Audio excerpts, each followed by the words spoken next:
We are back live for another breakdown. We will be going in depth here into the upcoming snowstorm. Maybe briefly discuss what's going on after as well. But in the meantime, here we're going to wait for some people to filter in and break down kind of my thoughts of updated thoughts, I guess, on where we're honing in on for this upcoming storm. So briefly give you Parliament right here, just to set the mood, but not too much. No copyright needed.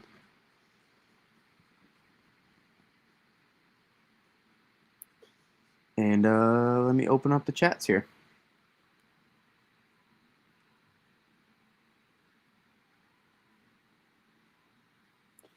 We happily hit 900 subscribers today, which was fantastic. Bermani, how we doing?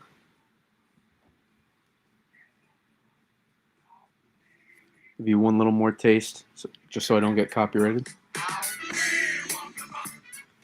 Set the mood here for upcoming snowstorm. Let's open up X chat here.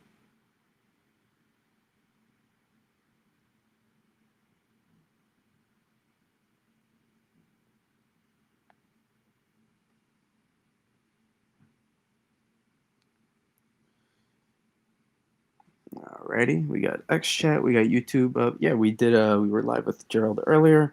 We gained some new subscribers, which is fantastic. So shout out to my man Gerald there. But yeah, we will. Oh, let me take off this. Screen's a little bit bigger. There we go. Okay.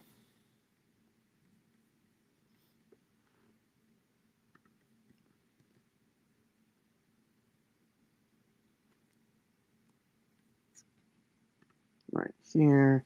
We'll give it another second here as people start to filter in, and then we'll get going here in a second. Well. Welcome, Twisted. You guys like the title? Hopefully like the title.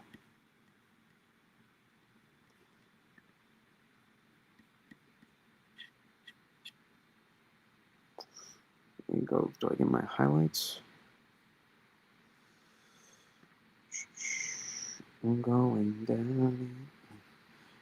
What we're gonna do? Let me just send out another as we're about to get started here.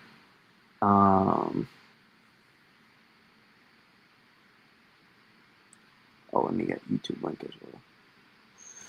Share. Copy link. Copied. There we go. And we'll get going here in 1 second. Nope, don't do that. Don't do it. Quote. There we go. Paste.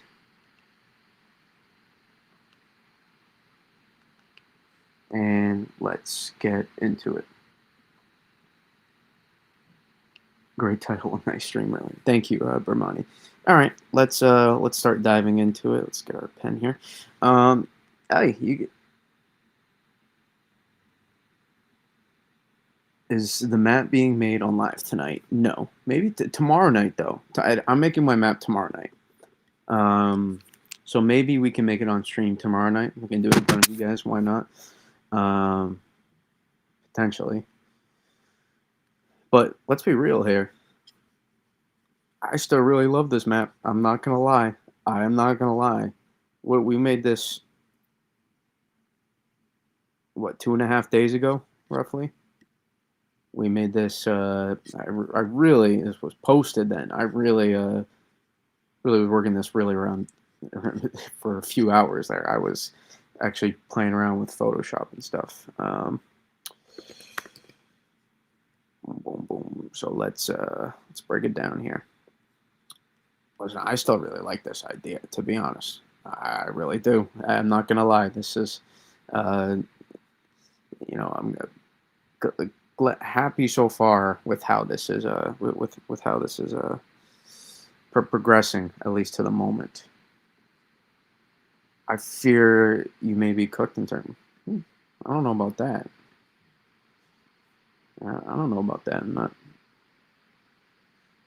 not so sure about that, Kevin. But yeah, we will maybe. We sometimes we make the snow map live.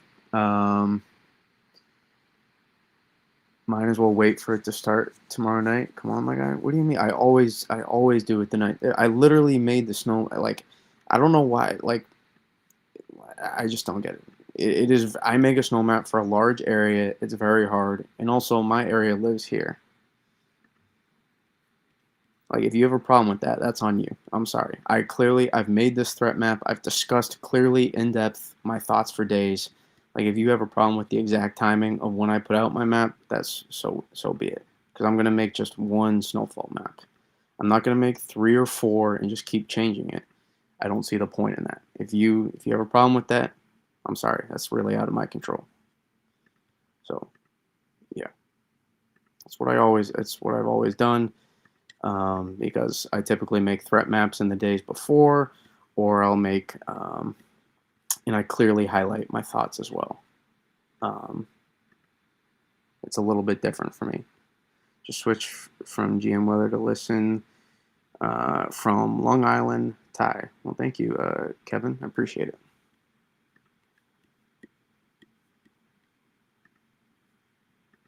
And also, the storm really starts more Tuesday.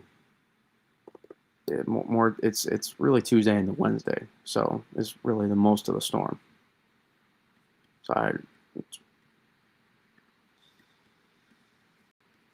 like if we wanna really, storm is not started. It starts, yeah, starts Tuesday morning, but it is what it is. Can't control that. Can't make everybody. I can't make you all happy. Unfortunately, I try to just do my thing.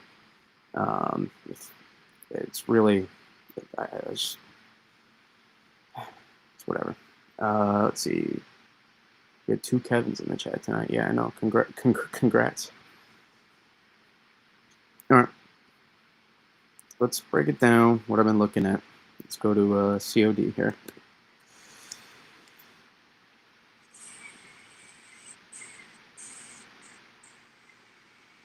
I'm getting so mad today from East Brunswick, New Jersey Central.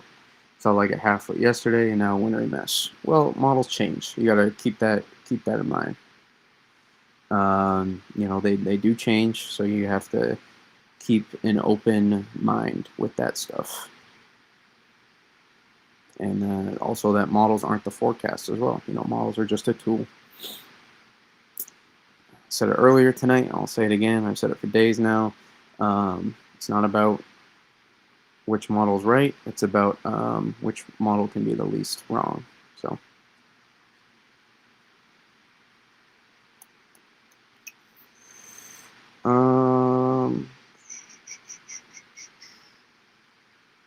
Yeah.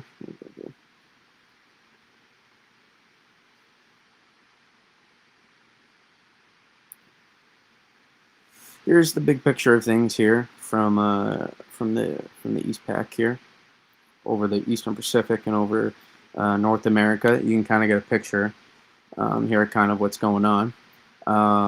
Again, subtropical jet here,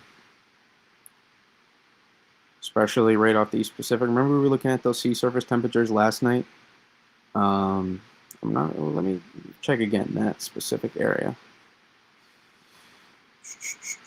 We're just adding tabs here.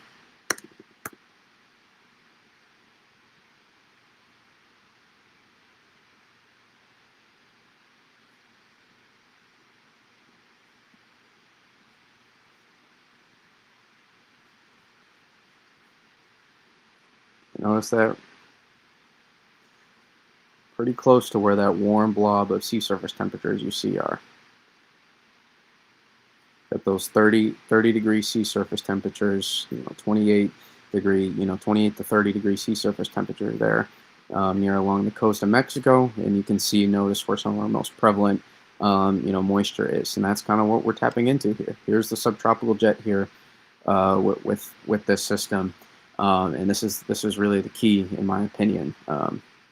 With this system here, this is not just a North Stream diving down and maybe a little bit of enhancement along the subtropical jet, but a little bit where it would be with a little bit of Gulf enhancement. And if that were the case, this would probably not. We'd be talking about a very limited coastal scraper, if that. This would be going way offshore. But notice you can kind of see this already happening with the subtropical jet trying to advance a little bit. You can see some moisture getting out ahead. The system kind of, not really racing out ahead of it, so to say, kind of, and not really getting fully tucked, in behind it either. Kind of just meandering along here. And these two are the players here. And let me zoom to the U.S. one on the east side. Goes east.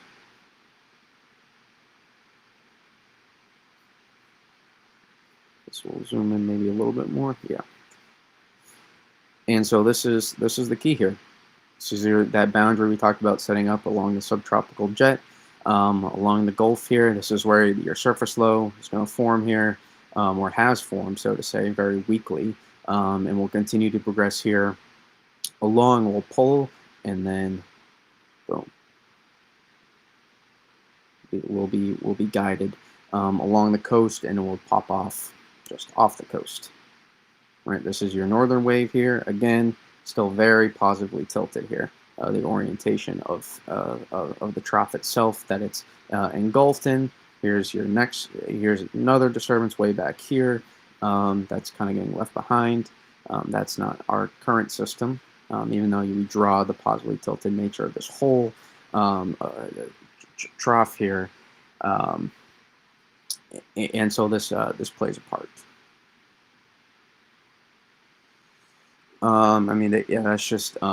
That's just content. WX's post word for word kind of. I saw that as well, and he's talking very generally too. He's not talking about the warm nose going all the way into here. At least I can't speak for him. It's pretty vague, and it's a good point. It's more so talking about he's been concerned about for a while now whether or not storms slide. And that's been a lot of the case, right? Poor amplification, and whether or not that warm nose gets, is able to surge inland some. And that's always, that's literally still the forecast, in my opinion. And I agree the Euro is wrong as well, in my opinion. I think they're all wrong. So keep that in mind when looking at models. They're really all wrong. To what extent none of those model solutions will be right. We see it every time. It's always something different the way it plays out exactly from what models had, especially, being 36 to 48 hours out now. So depending on when the system starts for you. So, can always keep that in mind. I'm just going off,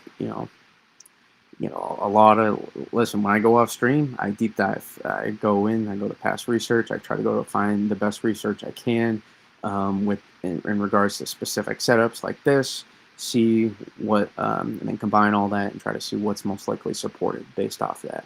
And I try to do all that work myself, but, luckily we have advancements with technology that make it a lot easier to find that stuff now. And so that helps as well. But again, this is your juice here to the system. I don't like how it's kind of cutting off here at the edge, but it's fine. Easier to zoom in here. You can kind of get a better picture of what's going on. Here's your previous system here that produced rain here along 95, and then in the interior produced some snow before going to some rain as well for some of those places. And that was kind of the case. A little bit out ahead. There were some flakes here for some people. So we kind of talked about that briefly last night. So where, the low-level jet, a little bit of enhancement in the moisture out the ocean, it did happen. Very, very light. Nothing to note of much accumulation. But yeah. And so as we take a look here, this is northern stream. This is the dominator of the southern stream, and then eventually, though, you notice you still have your TPV and behind you pressing This is your cold air, and again, if it weren't early December, those ocean waters off the coast here, I think we'd have a better opportunity for some places in eastern Mass to see more snow here. But that's the reality with this system. And you can kind of get an kind of see what I'm talking about. Let's link it to what models are kind of showing now. So we'll go slide here. Ceiling for Manchester, New Hampshire, over double digits. For Manchester, honestly, probably over 12. Honestly, that's just my opinion. Others can disagree. That's fine, but that's just my opinion. Your ceiling is over 12.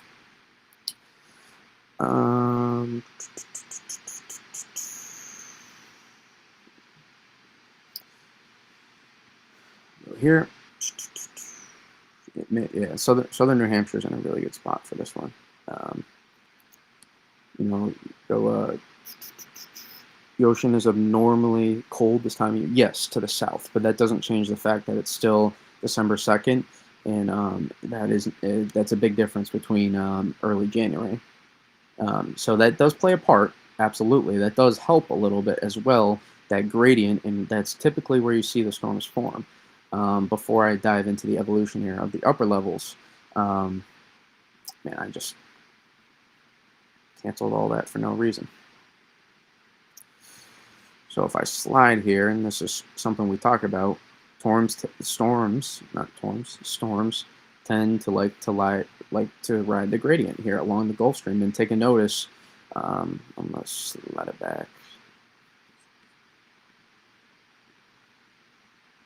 Storms tend to like to ride that gradient. And you notice that's closer to the benchmark. I don't think it's necessarily that's we're going to see a storm near the benchmark, right? Because we have a system that is going to be rather amplified eventually, despite the progressive nature of the trough to start off with, and so probably gets tugged a little bit just north of here, and then allows those strong mid-level dynamics to be to the northwest as well. And exactly where those go will play a factor on whether or not how far into southern New England that rain snow line is going to make it. Initially, I don't think, as we go places further southeast, I don't think we're talking about too much snow for any of these places. Unfortunately, going up to here, the 95 quarter. Sorry, I know it's a little zoomed out, but it's on the sea surface temperature map. And that's something you tend to note. And then you also have the snowpack reinforced here, which we talked about. We'll discuss that a little bit more. That tends to also, so even though it's early December, we have strong Canadian snowpack in an interior New England snowpack as well present, a little bit more limited than this. But that's also a factor that tends to prevent such an inland track. So we're starting to rule out, in my opinion, some of those NAM runs that we were seeing that were way farther northwest, and we're probably somewhere around closer to Euro AI, Euro GFS. We're probably somewhere closer, just to give context to those model runs, even though I think all those will also be wrong to some extent, as we always see. That's not breaking news. My job is not to break news here. I'm just trying to provide insights on how I think things progress, trying to let you know my analysis, what I see, and you can take that how it plays out. Deformation band odds for interior southwest Maine. Any chance one could push us to 8 to 10 inches? Yes. Deform CCB band. We will be watching that take place. Frontogenesis will be, especially from the mid levels, will be on display, most likely. And I'll just redo it again. It's fine. Anyways, what's snowfall looking like in central Jersey? Not much. Unless you're like in north central Jersey, that's a different case. But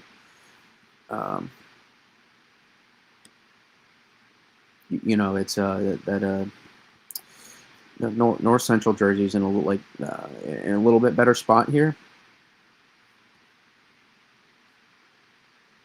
But let me go to air 200, right? And so you can kind of see this is what we're talking about. Subtropical jet has some juice, guys. Here's your southern stream of the system. You can see, again, like I was noting, how positively tilted the orientation. You can go all the way back into here as well to note that.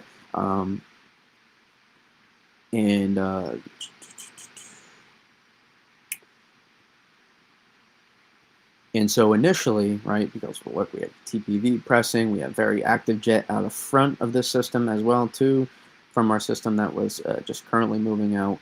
And so this is what delays amplification, right? So I see this, just been noting it, especially over the years, is when you have these systems that are large, large scale systems that are positively tilted, they end up usually taking their time to eventually amplify. Sometimes within those ranges, you'll see some model runs really take off with this. When you have a pretty juiced up, some pretty juiced up ingredients to eventually allow amplification to take place. But usually, when you have such a large progressive nature, I'm telling you, I just see this. It usually takes its time, and there's a little bit more of a disconnect sometimes than a lot of these models, especially for a NAM. There's just usually a little bit more of a disconnect than what it takes. But then once it does, it really does take off. And that's why I've always said I think the setup is we're kind of maximizing some of the potential here for given the ingredients of what we have. So yes, fast flow, progressive nature, but we have active southern stream here, and well timed relatively considering north stream here too. Because if this was just barely scraping 95, development would be so delayed, and maybe, yeah, you'd be more all snow for some of these places along the coast, but your ceiling would be much more limited. So you really wouldn't be seeing that much more snow than some of these places already are. And even if that's snow, that same sentiment still applies.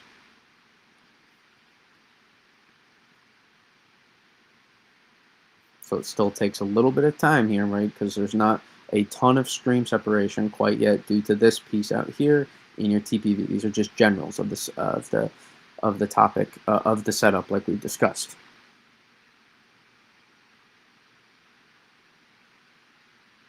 But again, eventually, notice how quickly this does take off.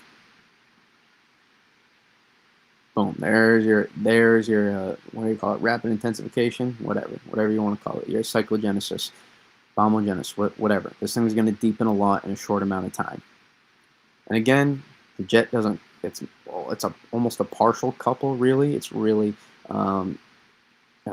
more of a single jet feature, really, to be honest, more than that full dual jet structure. There is a dual jet structure, but it's very limited on the western side, and that's also, I think, going to play in our part as well. It's going to work for us because if we were right here, and this was and we were so amplified here with this system, and we had a full-on dual jet, this probably favors a little bit more interior than what we were doing, unless we were able to really press on this TPV a little bit more. Then you start playing your thread the needle game even more. And I said it already, we kind of are threading the needle with this, in my opinion. What do you have for onset, for timing in Westchester, New York? We can look into that more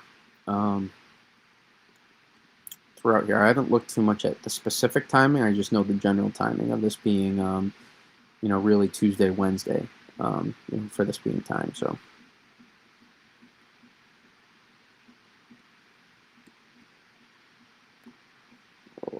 Air, and again, we'll show kind of the 500 millibar signature thoughts on central PA. I think you're especially central eastern PA, like not like along eastern PA, but like west of Reading out there. I think those are some good spots. I like the Poconos in PA for this system. You'll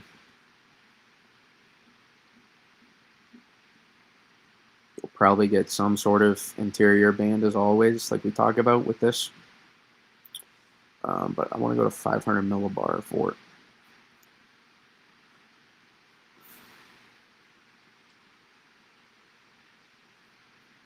And this is what I'm talking about. I really do think, again, you've seen it adjust. You've seen it adjust. We go from here, Ozy last night. It's the nature. You'd say it looks a little less, positively tilted. Yeah, where it's actually, a little bit more consolidated as a whole of the energy. But you can see it's a little bit more prevalent too, with this convection off here to the southeast. And typically you'd be like, oh, it's convective feedback, but not quite. This is still a rather positively tilted trough eventually. And then eventually this is where you start looking for your upper level load to form here. on the tail. That's really where the juice um, uh, that's where the juice can be. And also something to support not necessarily a further northwest track, but a more amplified, so like a more consolidated dynamics, so that within that heaviest banding, and more significant totals is this is where convective feedback issues can lie a little bit, helping instead of a tighter gradient initially. You can see sometimes it can get a bit blotchy. Sometimes, and actually GFS doesn't do a terrible job here, um, with this stuff, but sometimes it can get a little bit blotchy, and it can latch on to some of the convection just a little bit, um, out to the east sometimes, and so that is one bias you always watch sometimes an inability. Especially on southwest flow events, you see it all the time. Southwest flow events with late amplification, but explosive amplification. Yeah, I see it all the time with the GFS. So where we almost 2 days out. Perfect time frame. And you got to remember too, low resolution global model like this is not necessarily going to get so much better as we get closer. I'm telling you, because now some of these higher res features play a bigger notable part in the storm here. That doesn't mean the NAM and the RGM and the HRR start putting so much value in. Really, NAM, 3K, and HRR for short-term banding soundings of the column is a general decent idea.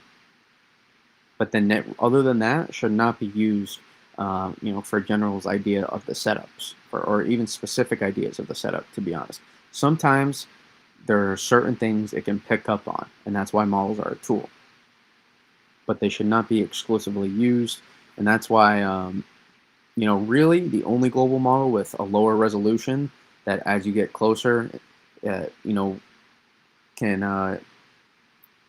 that can hold some merit is right now the Euro AI. But even then, the specifics of the rain snow line and those snow maps are very, very deceptive. So you should not put too much stock into a lot of those stuff. Just more of the general idea of the setups. So you're going into work. Tuesday night will be fun up here in southern Maine. Tuesday night in South Maine, Southwest Maine will be a lot of interesting, lot of fun in my opinion.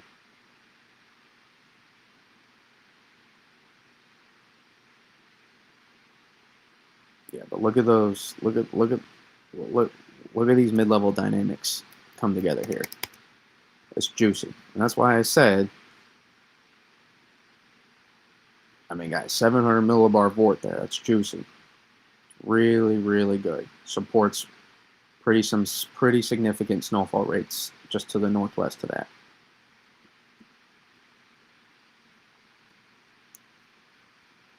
For anybody that's not worrying about that coastal front situation, that's interior. So this is going to be happening, right? Especially for New England, your peak time frame here is better too. It's going to be happening in the later hours of the day and overnight into Wednesday morning. That's a really good time frame to have here for this system, especially peak time frame as well. Combine that, and you combine the idea of, listen, if you see the models and they're like a half degree off in the column, and they're over, and you're under those heaviest rates, dynamic cooling will very likely win out. So that's another thing you got to keep in mind here, especially heavy rates. Now, and again, that really may matter more for some places, just west of 95. A lot of these places, a lot of these places here, probably going to be watching pretty closely.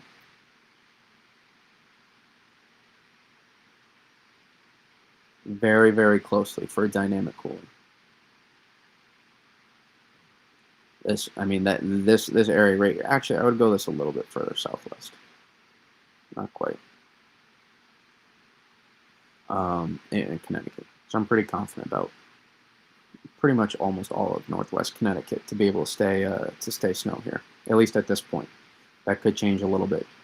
Rain snow line. You got to remember, This is a really, really highly densely populated area. So if I zoom in here, it's not really that models underdo dynamic cooling. It's general. It's just they don't. It's not their fault. They not have the capability to do that.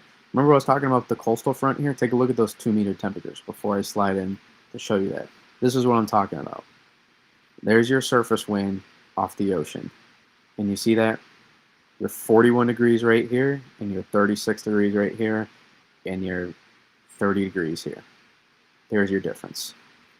All right, so you might be right on the other side of this front right here. You may be snowing, but it's probably a very wet snow, for example.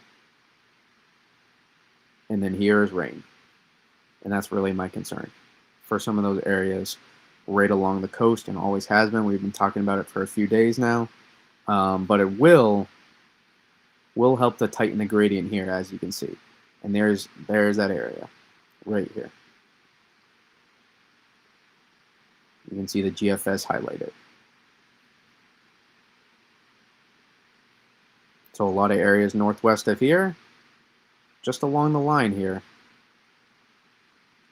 probably your mix line, there's probably some, right, mix line is probably close to there. See it drive a little bit north, just barely. And then eventually it pulls out, so the coast will finish as some snow. And as you can see in the interior, a lot of those interior places don't even make it to 32 degrees. They actually stay below the entire time. And a lot of those interior places are in the 20s as well. Mid to upper 20s into around 30 degrees. A lot of these interior places, so Worcester County, Valley, a little bit of influence. So ratios, again, maybe slightly less, but not ridiculous. Still probably mostly snow across Springfield area, I think, at this point, just based on what I'm seeing now. And then, a lot of these areas here, those are probably your best ratio areas, especially into here. A lot of these areas as well will have very good ratios. Catskills, southern Vermont, southern New Hampshire, southern New Hampshire excluding the immediate coast. But even then, notice what happens as the gradient tightens up. So even though you still have that kind of east-northeast wind, so just along the coast here, some of these places, maybe ratios aren't quite as good, but still pretty much mostly snow in these places here. And same along the immediate coast, and then just inland, a little bit better ratios.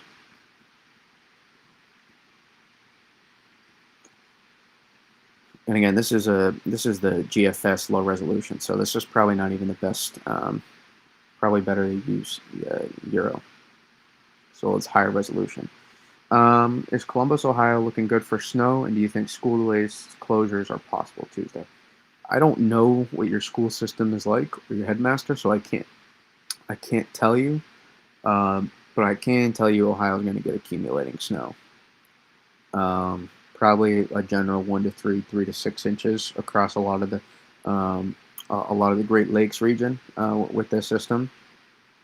That's probably the general idea. So you'd have to know kind of what the timing of the system and for your specific town, the timing of the system and that stuff, or the city. Sorry. We can kind of look at that. We can go over timing in a second. Guys, what are you thinking areas between northern? Well, I'm only one guy, unless you're asking the chat. What are you thinking in between northern and central Jersey? Northern and central Jersey? It's close, but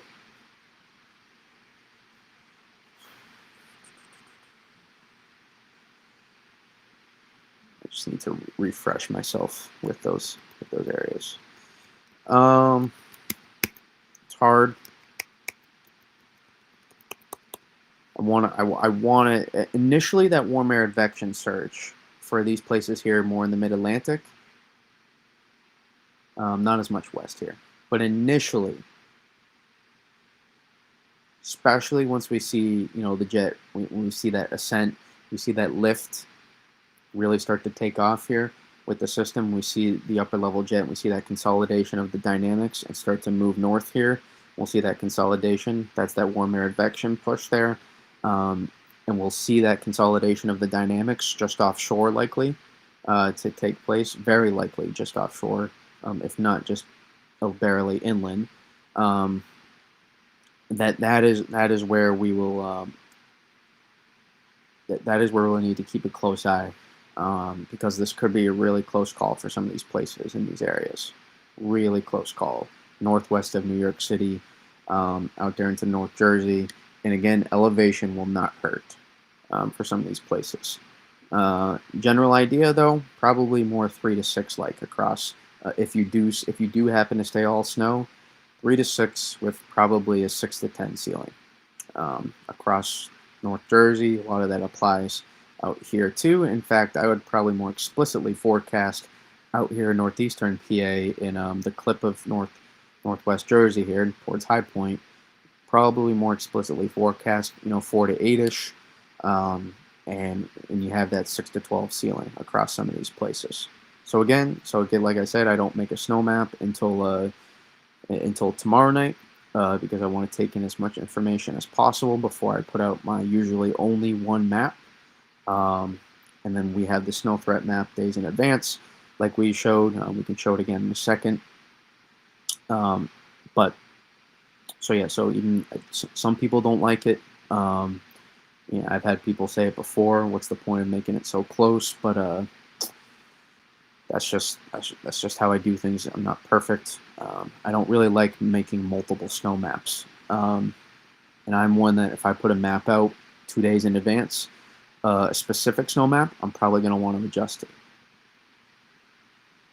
So that's why I try to explicitly state my thoughts clearly, because that's really the point of a snow map, is to kind of see how much snow you think is going to fall for your area. Yeah, I'm right above New York City line in Jersey. Right above, that's a little bit tougher. That's a little bit tougher here versus these areas. And even into here.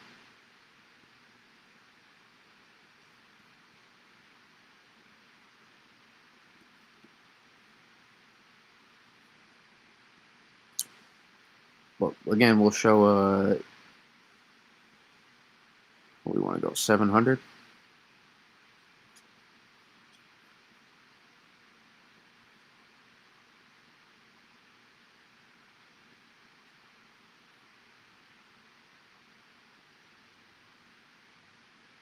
Millibar here, and you can kind of get that idea. I don't love that depiction. That looks. This was, in my opinion, Euro with a little bit down on the QPF. This was really a lot messier. It will. I doubt it will be this messy. I doubt. Okay, Euro can have convective feedback issues too. Just my opinion.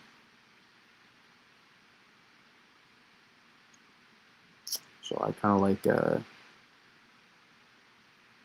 Or this isn't going to show it either.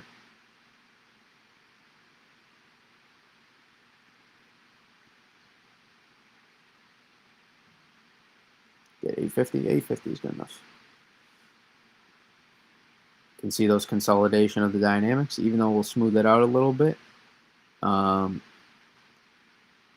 again, then we typically look, just to the northwest, even along. At 850, it can be a little bit closer, tend to be, but especially at 700 millibars, look just to the west or to the north or to the northwest, and that's usually where your heaviest snowfall and your heaviest rates are going to be, for example. So on this run, it's around there. Northern Rhode Island thoughts. I think northeastern Northern Rhode Island, a little less confident. Northwestern Northern Rhode Island, I think you have a decent shot to say to at least get a solid front end thump and some backside snow. Regardless, I'd say you have I would say I would lean more 3 to 6ish for there now, but you do have a higher ceiling. you do have a ceiling of six of I would say about 6 to 10 inches there. If you are, especially if like more northern Rhode Island, like that's what I'm considering, not like more in line with Providence, especially northwestern Rhode Island.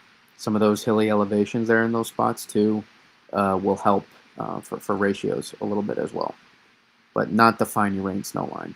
But as you can see, late explosive development, you note there, really comes together. So that's what also gets me intrigued about these places here.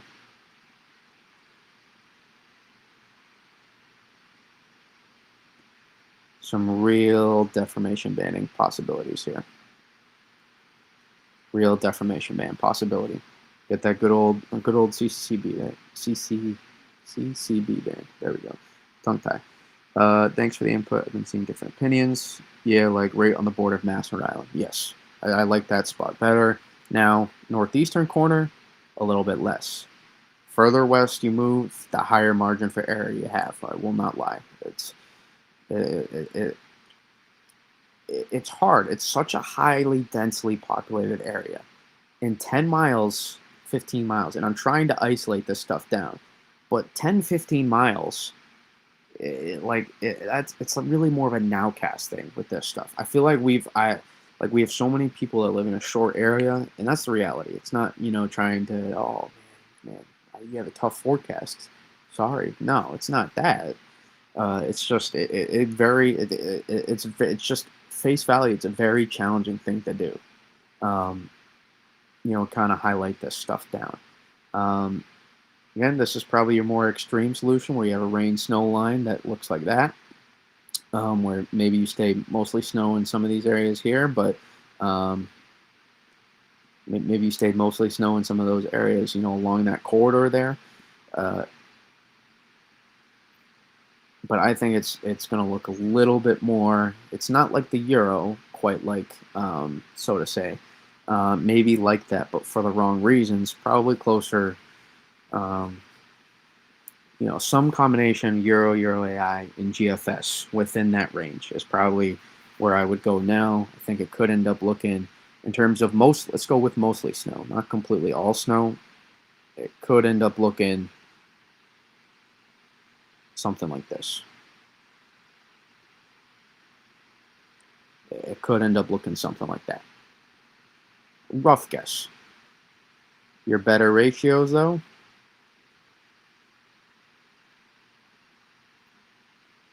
are in these places here. Those are where your better ratios will be. Thank you, Josh. Thoughts on far inland? The rain snow line goes into PA. Not far inland. It's not. That's not going to happen. Your rain snow line will get to Philly, maybe a little bit further. It will not get that much further than that, because of the progressive nature of the system, forcing these dynamics to push north and east, not just due north. So you don't have to worry about really in this area. A lot of these areas here will not have to worry about the rain snow line.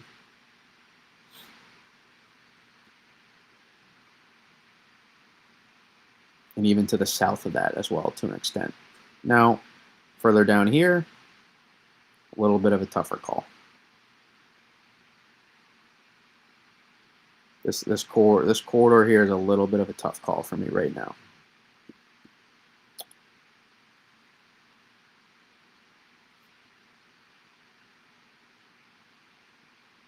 Leaning not too excited for all of those Philly areas and burbs, though. That's just what I think. But again, we made this snowfall threat map days out in advance. We were pretty specific. There was not. I'm telling you, there was a lot. There was a lot of people that were. I'm not patting myself on the back or anything. I'm just saying I had to put myself. You got to put yourself out there a little bit. If you believe in the forecast, you got to put yourself out there in a little bit. And again, it's not this whole area will see six plus inches of snow, so to say. It's just somewhere within this area. I think there will be there's a better chance for these areas to see 6+. It was really, you would know 4 to 6 is what I wanted to. That doesn't sound look as good.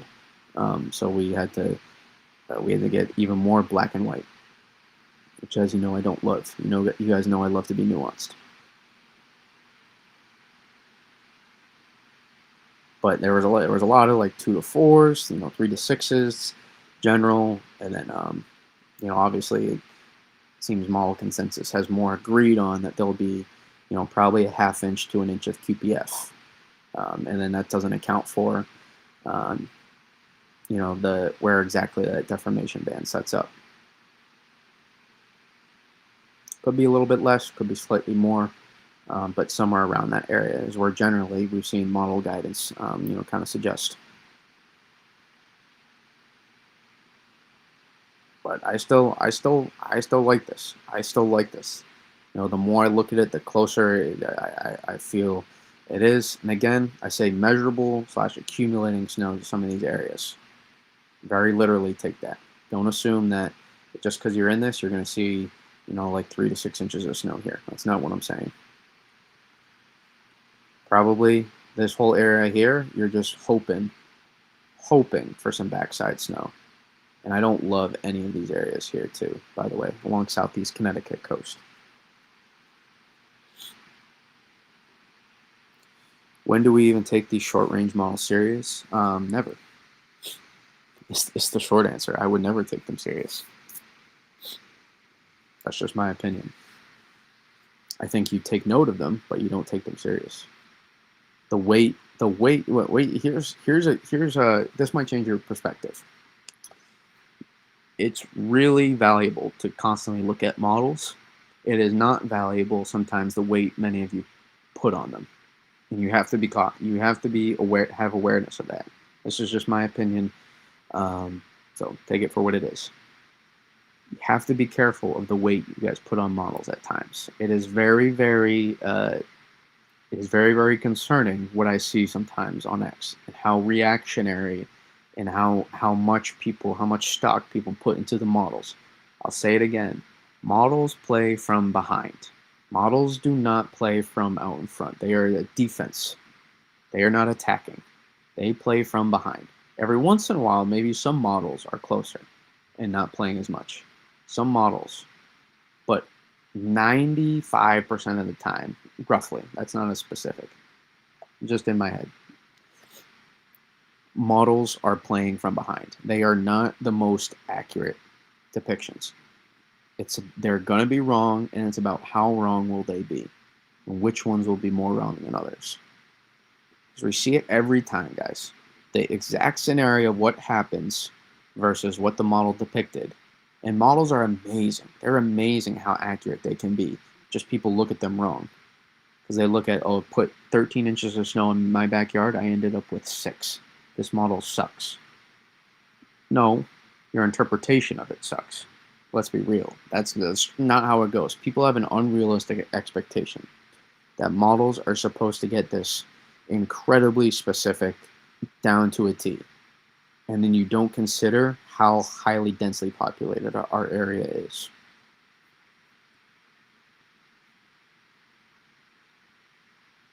So it's just something to take in mind when you look at models. They are a tool. They're a very valuable tool. The weight that gets put on them, though, is way more than what's necessary in order to.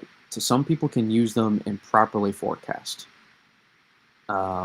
Others cannot, at least effectively. It's funny how all the TV Mets use the short-range models and then get out here and then there's no more snow coming anymore. Well, I'm not sure what the second part of it mean, but it really does frustrate me a lot because there are so many, there's so many great minds in the TV meteorology industry broadcast. So many great minds. I wish they would rely on what they were taught in the forecasting more, rather than just like saying these are the models, here are the differences, here's the forecast. I hate that. I wish we had and you couldn't do that back in the 70s, 80s, 90s. You could not do that and say these are the models. Like those meteorologists had to really see what's happening right now. Look at whatever papers they had at hand, go library or whatever for research and stuff. They had to rely on their own past history of stuff. They had to look at all the current observations. Like, that was the foundation in the core of their meteorology. Now we have models that we can rely on, and not the Victoria's Secret kind.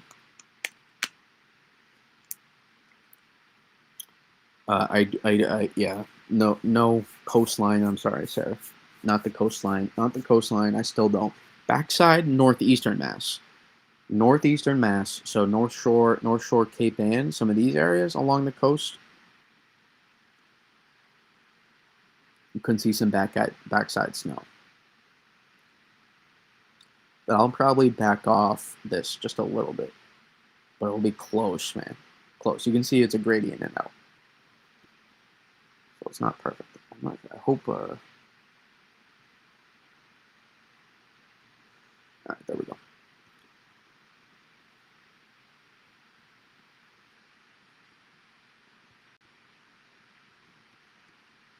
So yeah, so I really I know I follow a lot. I know a lot follow me as well. TV Mets. If you are listening to this, I promise I'm not. I am not taking a shot at you personally or anything like that. But I just I have a problem with the foundation of what's been accepted for because I've it's more so like seeing the potential that so many have and that had to learn, and yet rely on the guidance the way it is, or if you do rely on guidance, using it effectively, and there's a difference.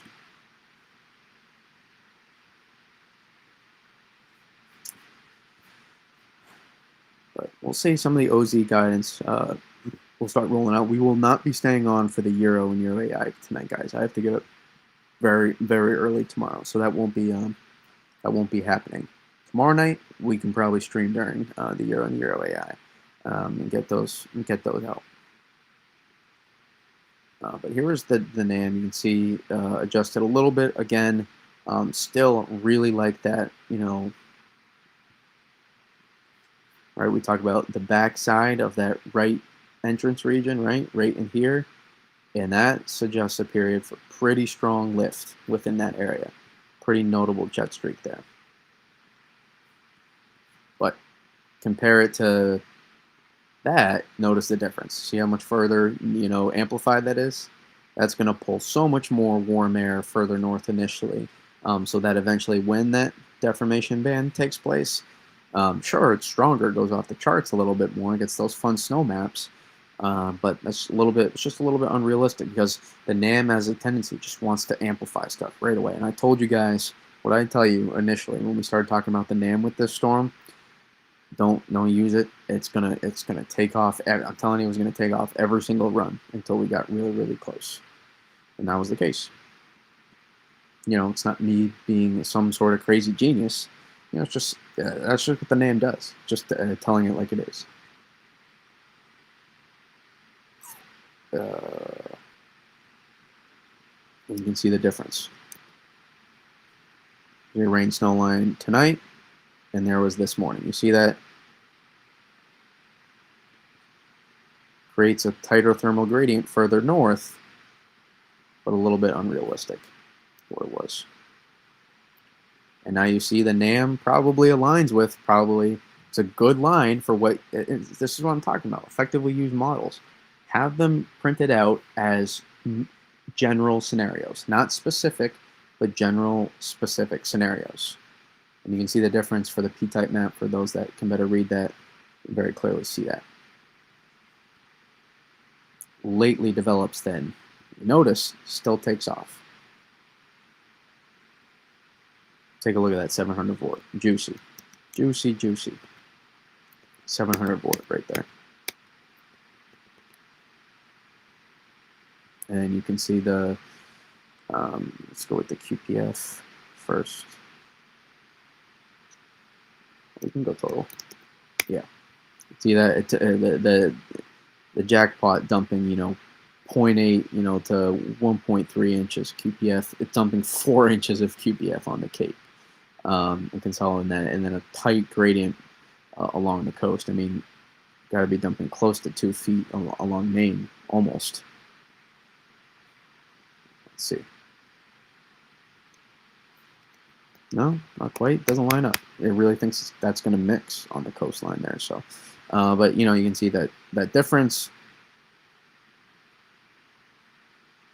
Right, and we weren't talking about a 2 to 3 foot bullseye here with this system. We just weren't. That was not not realistic.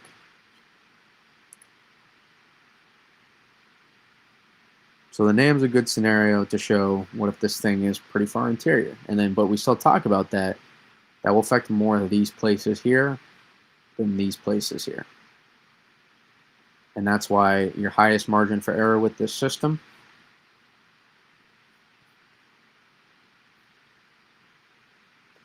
Your highest margin for error with this system remains here.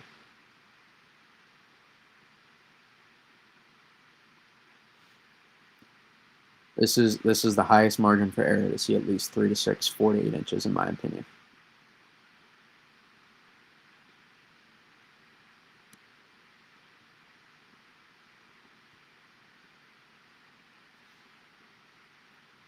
But I'm continuing wherever that jackpot does end up. So those little swaths in between. I think there could be one potentially for that interior band. We see it every time freaking out here. Every time we see it. Always happens.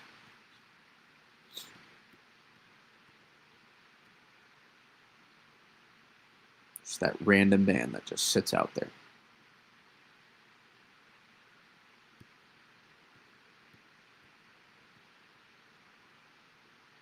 I didn't have Lewisburg in my circle. Well, you don't just take the general idea, right? You can see the map, Josh, right? Don't obsess too much about the specifics of where I drop. Take the general idea, because the specifics not going to provide the best idea.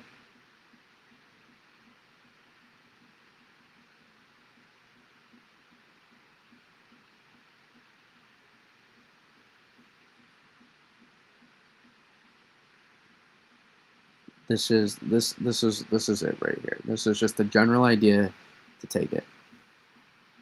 Is my YouTube chat just not? It's okay if you guys are just listening, not chatting much. I don't mind that at all. But just making sure that the YouTube chat is not freezing up on me. It's okay if you guys are just listening and not chatting. I don't mind that at all.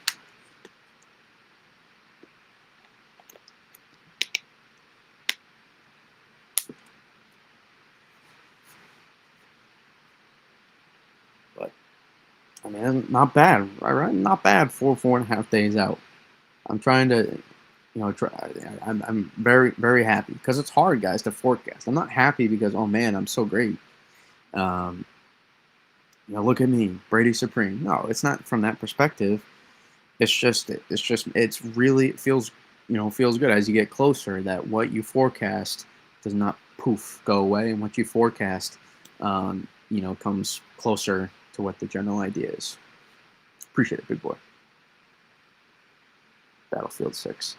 I was more of a Battlefront guy than a Battlefield, but because I love Star Wars, but I feel like they could have done so much more with Battlefront, anyways, especially Battlefront 2. But it's a side story. Southern Vermont always gets that ban. Feels like Binghamton to about Okemo area. Yeah, Southern Vermont will do well with this system. They just will. The ratios will be too good. The elevation there will be too good.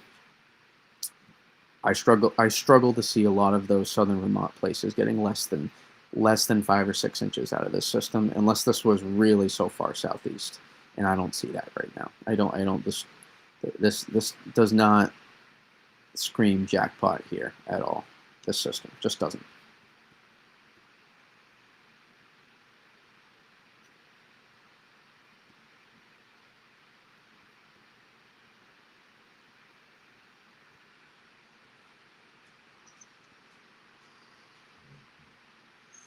Hello, puppy.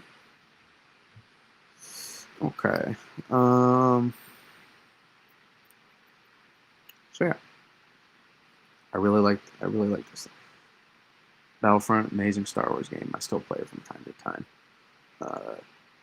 I thought it was great. I enjoyed it as well. I just always thought they could do more with it. It'll be festive pre-Christmas in beautiful Vermont. Yes, it will be. And Ski Country's been continuing to cash in here, continuing to.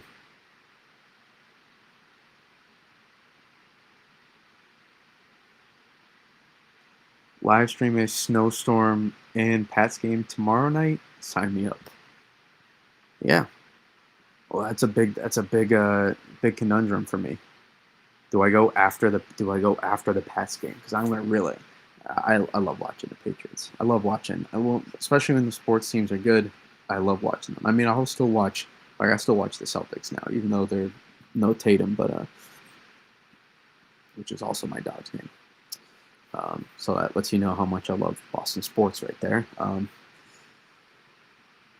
But yeah, so probably if that game's a blowout though, then we don't have to wait too much.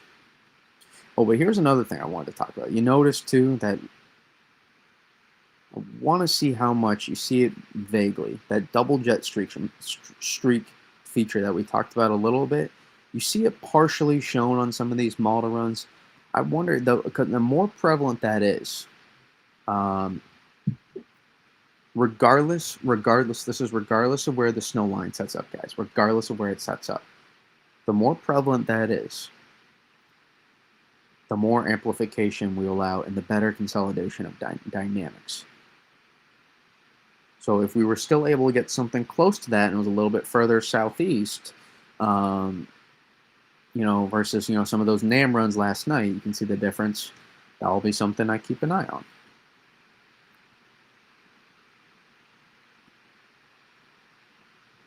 That, versus what we've more confined on now. See how it was so much more amplified, but you could see that double jet streak structure more there. Really prevalent eventually. It was very, very, almost triple.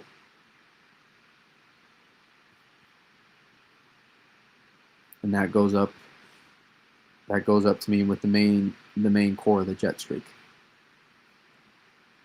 It goes, and all those best dynamics go to consolidate along that frontogenesis area, along the boundary. That's where those best dynamics go. That's where you can see that. All that lift, all that moisture going up to meet the strongest area of the frontogenesis along the boundary. And now it's a little bit, it just wasn't as realistic of a solution though.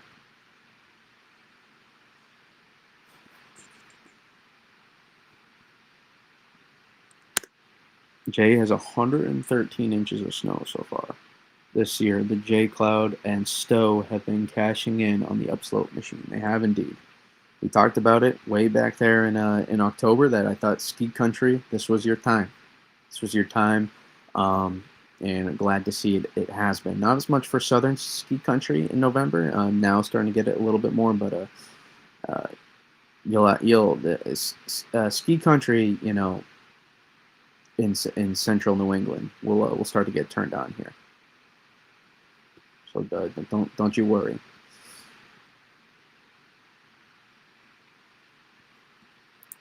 Manifesting a nor'easter on the 14th when we play the Bills in our nor'easter jerseys. I like those uniforms personally. I don't know about anybody else, but I like them.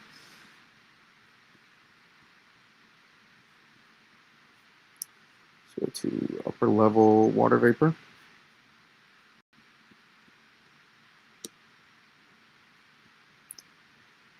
Yeah, I mean, just look at the flow here of our let's go view.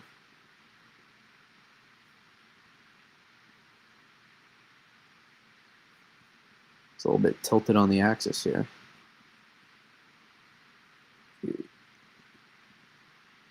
If you see here, I was thinking if you had 150,000, shout out it's a niche reference there, that Carolina Mike. Shout out the Panthers, helping the Drake May MVP agenda. So shout out them. But yeah, notice again, it's where the juice of our system is. And this is going right in here. Also connected, if you notice, to that rainfall that's happening in southeastern New England right now.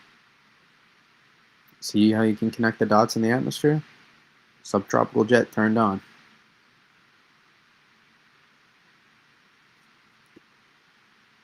But we'll see here too, as the system starts winding up, exact specifics of this could play a small factor. The general idea is set in stone here, so there's really not much, but minor details, minor little details could play a factor on whether it can allow a little bit more earlier or delayed amplification. Very minor at this point, given it's pretty much now moving out, but something you can watch as well. It's extreme separation among that. But here's your northern piece here. Here's your southern piece. And also, we talked about it, these Gulf sea surface temperatures, really above average here. And they were like 2 to 4 degrees Celsius above average. So I would expect along the boundary here that it's really going to pull in convection. This is why I continue to lean on the higher side of the QPF stuff in terms of how this plays out.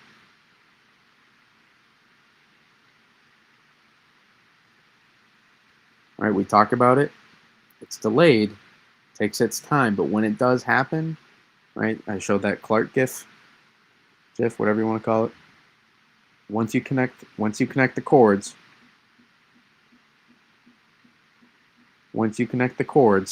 boom, all the Christmas lights turn on, and you've opened up.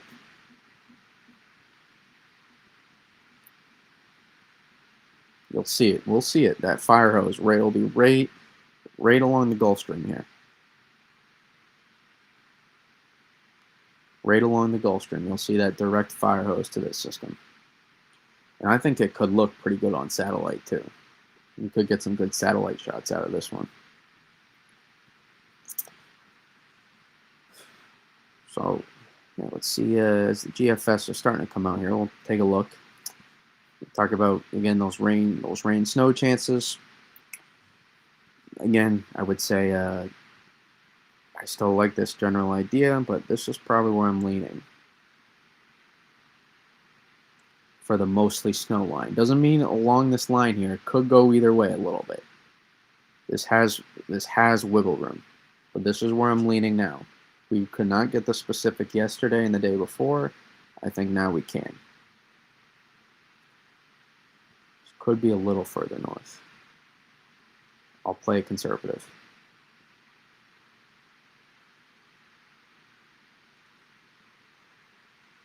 Might end up looking something like that. Vaguely. That's kind of where I lean now. And it might look a little bit. Yeah, about that.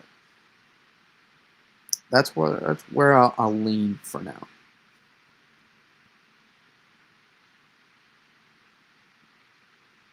Same thing here. Could.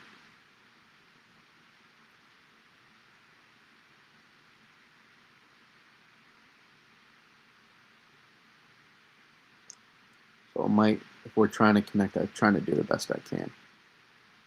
This one, there is more, I think there is more, I'm less uncertain. I'm more uncertain about here. I mean, I'm still very, I guess I'm just as uncertain, just in different ways.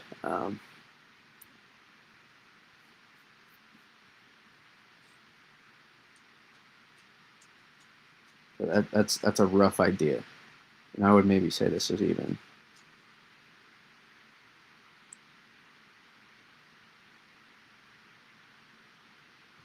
Probably more like that.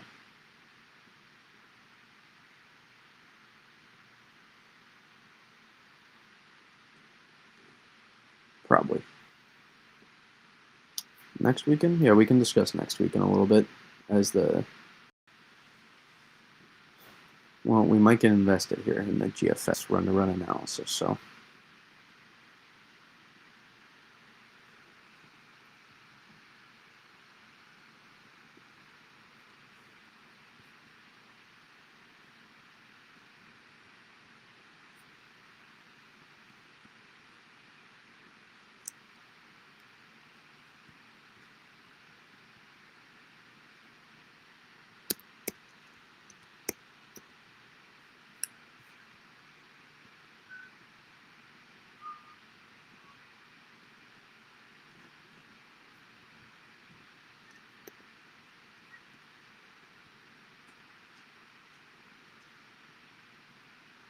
Looks like the boundary is a little stronger on this run.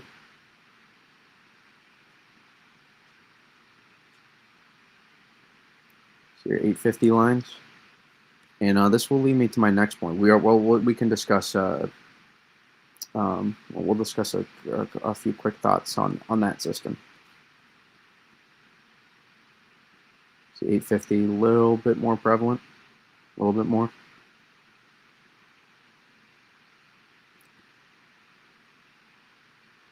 At least initially.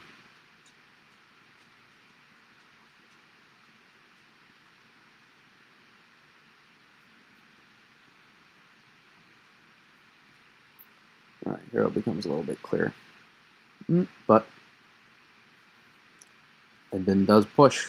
It's like that delayed amplification. So you compare that.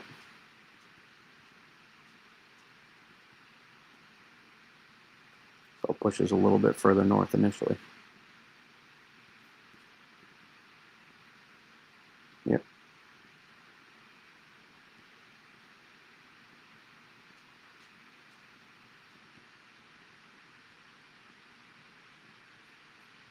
It's more of a tilt of the axis than anything else. This is sharper here, and this gets pulled up a little bit more.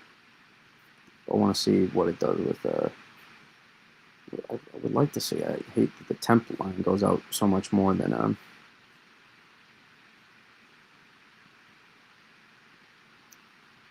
again, just know that the smaller run isn't going to define anything. So, you want to. A lot of people want to look for a ton of clues here. Don't look at that. Don't look at it for that. Don't assume that the latest smaller run's the greatest. Just pick up, take note of what it's doing, but no, it's not defining anything.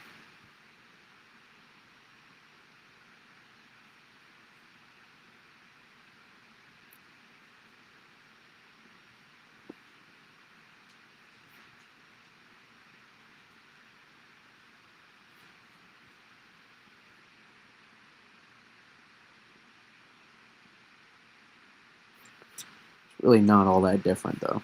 It's really not. So I know that's what loves to get looked at, but you can see. I mean, the strongest forcing is it's offshore too.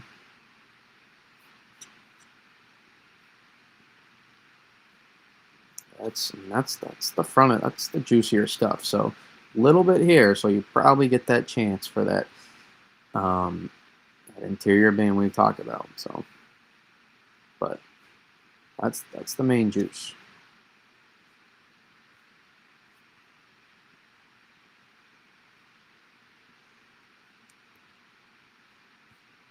Let's see, did it more tilt the axis or push it? Yeah, it tilted the axis. So you see what we're talking about?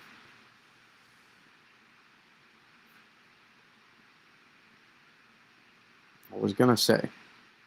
So you get that initial more warm surge, but just all right, we did okay. Initially, initial what I thought is what played out. So initially that bound set up a little bit, but notice what happens. Kind of tilt the axis a little bit more. So we raise. See how it gets raised here more? So we're pulling in a little bit more warm air. So I wonder if this is going to have more QPF as well, or maybe not. You see how it's maybe not quite as. We'll see. See, run-to-run analysis is not perfect. Usually it's better to just sit back, relax, let the run play out and analyze. But when you get those massive snowstorms, that live analysis does a lot of people want those latest stuff.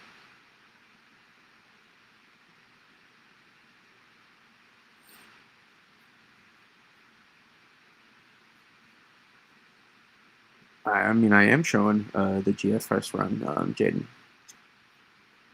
currently. Let's check to see how much QPF it pumped. That's what I'm curious about. It's pretty solid.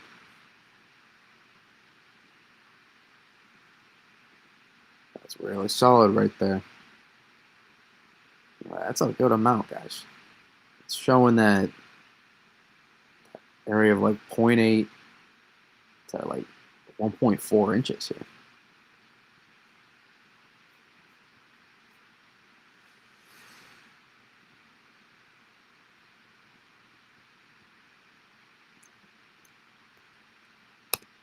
There you go.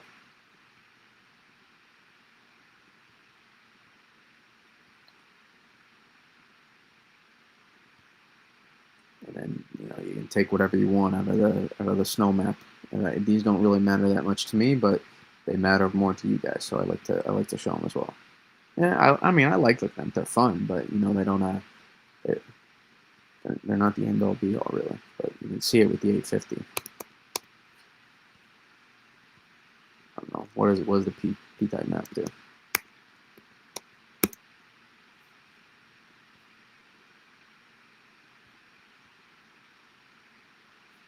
It's blotchy, it's messy. This P-type map is not. So that's what I'm saying too with the surface. These things are not going to highlight them well. These will not highlight them well. So let's go to tidbits and let's go to pivotal. I'm not doing freaking. I'm staying away. This is pivotal is going to kill it, but it's fine. We'll go off for a second. I'm from Carlisle. We're getting 7 inches. I don't know about that. I know Carlisle's in Northeast Mass. I forget where exactly. Probably, I think it's close to where Sarah is. So relatively close. Well, so let's get some soundings here because I want to see what's happening. Because the 850 line does not come as far north. I mean, the warm tongue is not probably just quite not at 850, somewhere just below, which blows because that means I have to take exact soundings every time. Let's see what the pivotal.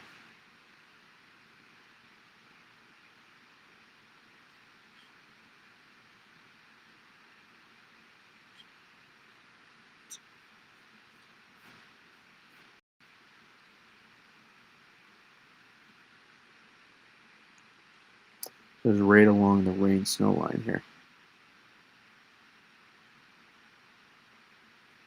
Well, that's more that looks more along the coast there. I don't want the coastal.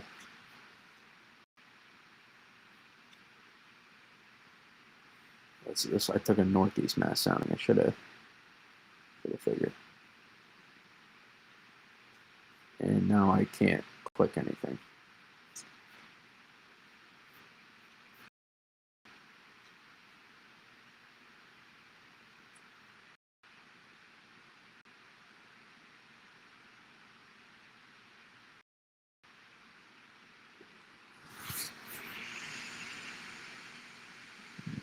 That's all snow there.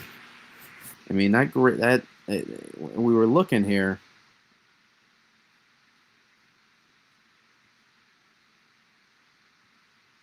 Let me get along the 850 one. Here's what we're gonna do to try to get a better idea. This is what we're gonna do. We're gonna go to 850s.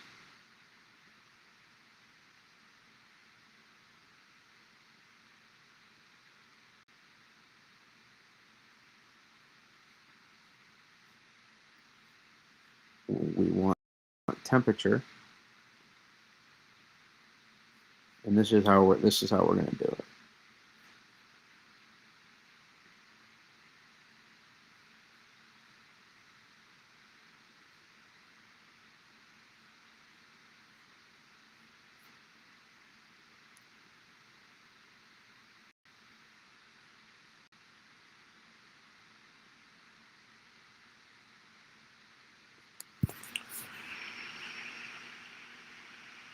I mean, let's be real here.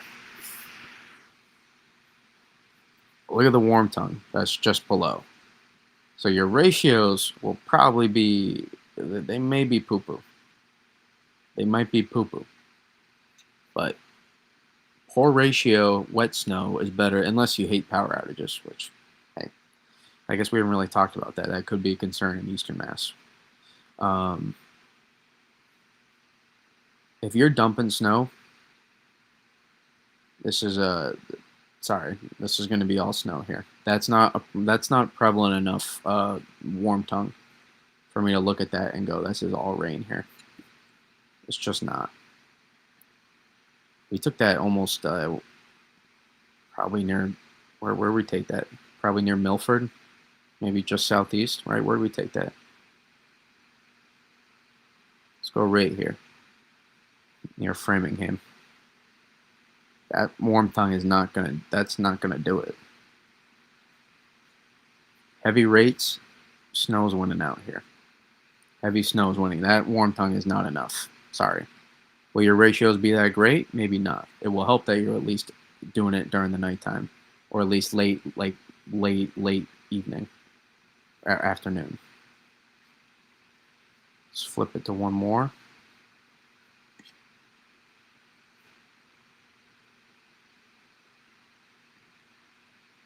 This is probably near peak snow happening, if I had to guess. All snow. That's all snow. Look at that. There's your 0 degree line. Doesn't even cross here. That's all snow. All snow.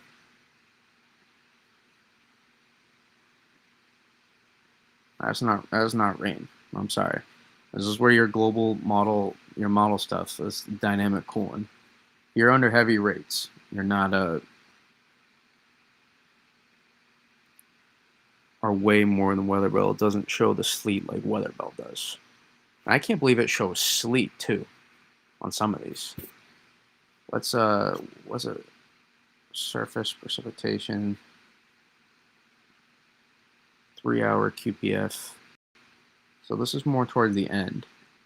All right, is that your peak right there? Looks like it. So let's stay along this time frame here. Tuesday evening. We really want to break down this model.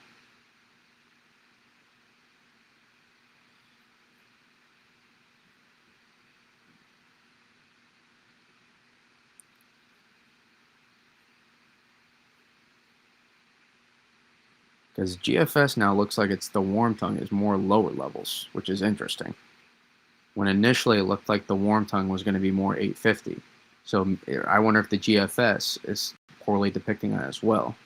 Because it's showing it from the surface. And if the warm tongue's being depicted from the surface here, that makes me wonder how much it's in the interior areas, not along the coast. You got CAD potential here. We're talking about the very lower levels as well. We start talking about the factors like snowpack and stuff like that. If that's the case, and your warm tongue is not as much 850. It plays a huge factor. So let's go here. Let's go somewhere. GFS is showing rain. Let's go to Northeast Connecticut.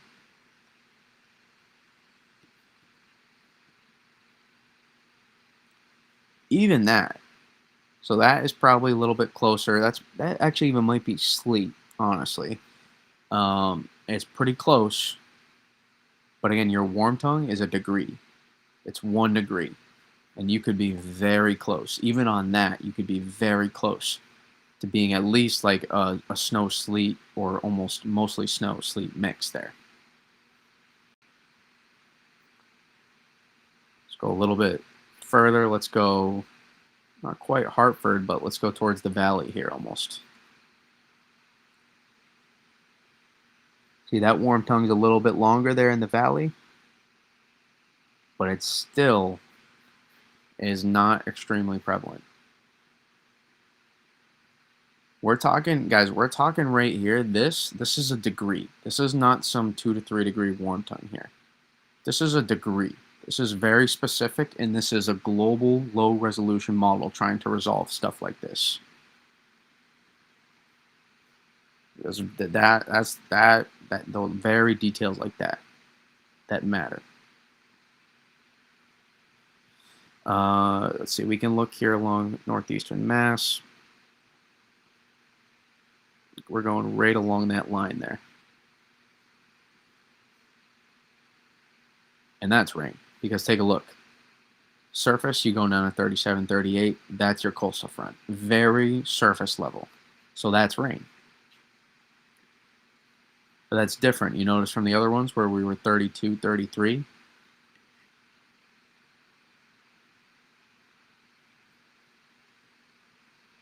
On this specific model run. You want a Northwest Connecticut? We'll go along the line even.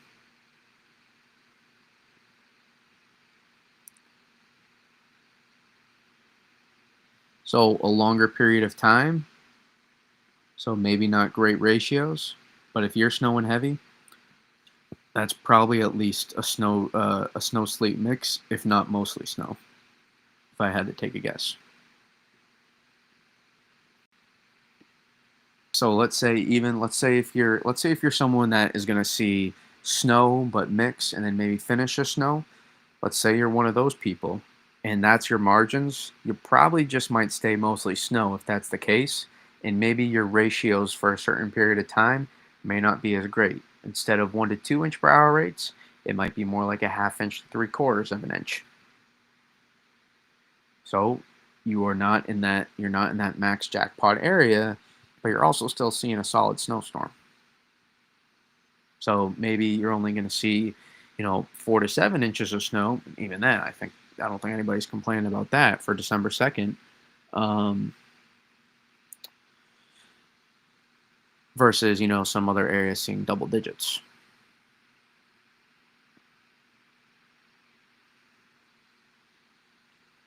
But then let's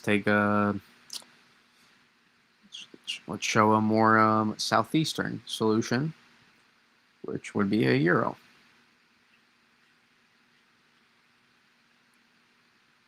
And notice that the GFS is showing that warm tongue. This is 12Z. Oh, I don't get it on freaking Jesus. Whatever, the same sentiment applies, even if it's further southeast.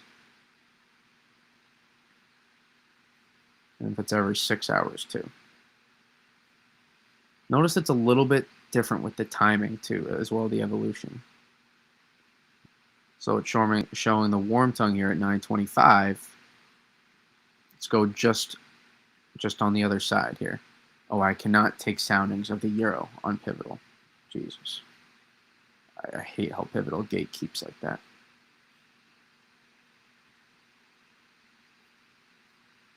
So, no Euro soundings, but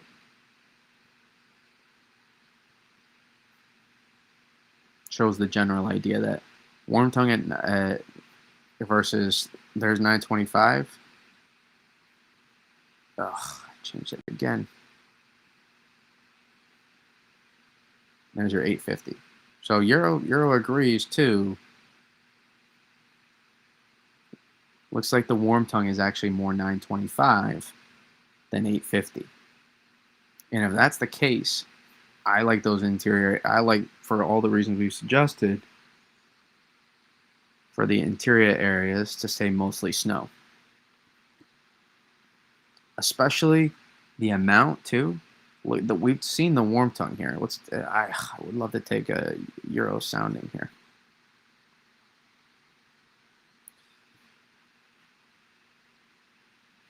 And I don't want to go to Tidbits because Tidbits crashes my computer every time. But you guys hopefully get the general idea. If your margins are that slim, especially like this is an interior focused storm, this doesn't magically make the coast all of a sudden turn into a great snow threat. It's not what that does.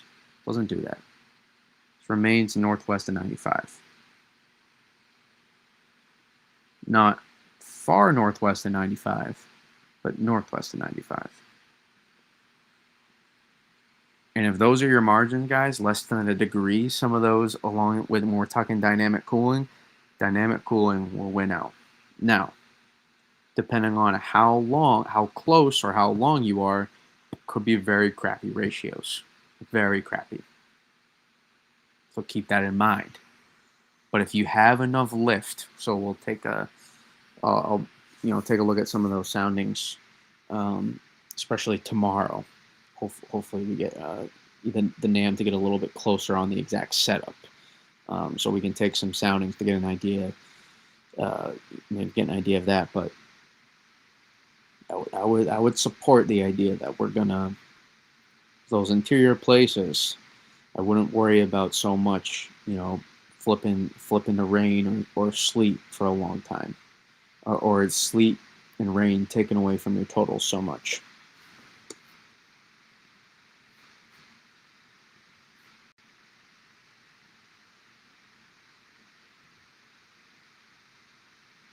If you're in these areas here, just based on how we deep dive there into our warm tongue, I am even more confident now in how this plays out. I am more confident now.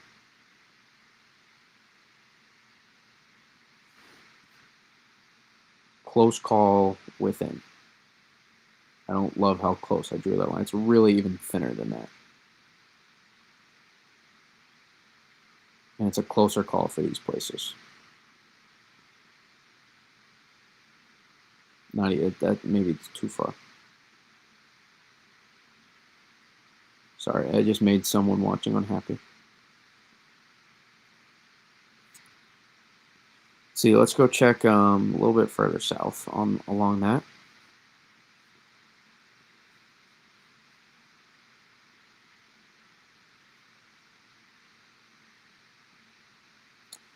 So let's go check more now by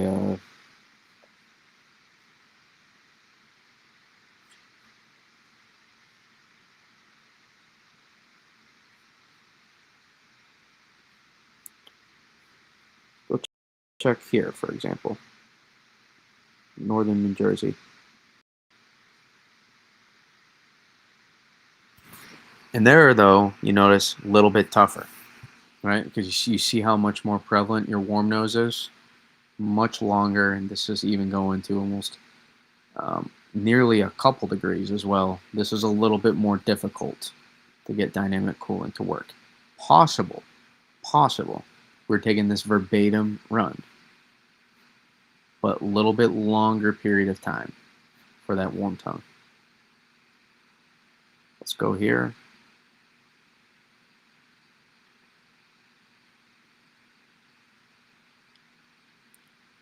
Now here, see how it's a little bit tighter? Your heavy rates, you're probably gonna stay mostly snow under heavier rates, and then not so much when you're not in the bands. Simply could be the case for some people. When you're in the bands, you're snowing. When you're not, when it's lighter, moderate bands versus heavier bands, you won't be. Let's go down here. This, a little bit more prevalent. A little bit more. But still minor. But probably at best, under heavy rates, a snow-sleet mix. And favors more sleet.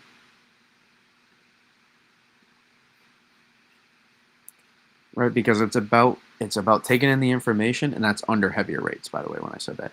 It's about taking in this model information and not taking it verbatim. So that's why when you guys look at all these snow maps and stuff, they're might be not as accurate. Just for the same reason some of these showing so much more snow further south and east, when really we talked about it, some of those snowfall totals that you see into here may not be as accurate, because they're either 10 to 1 or Kachera, and even the Kachera sometimes, Kachera will account for the thermal column, a little bit better. It will. I will say that. So we'll do a little bit better, especially the Kachera maps, but will not fully account for how tough those ratios can be sometimes. There's people calling off the entire storm. Oh, breaking news. It's not like we see that every single entire snowstorm in the history of tracking on WX Twitter.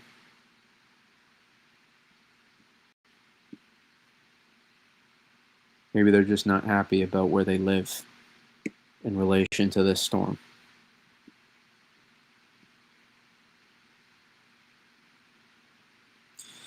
Honestly, in terms of guidance, it's not going to be it's not going to be the same storm. In terms of the guidance trends, though, tell me how far off this actually is from January 19th, 20th last year. Kind of close. Remember we saw the GFS latch onto things first kind of early, or did we? And then like kind of faded away. Canadian was showing those interior the entire time, way interior. Pulled back. Euro was further southeast. Remember the entire time, and things went pretty far close to the euro. And ended up going. That was just that storm.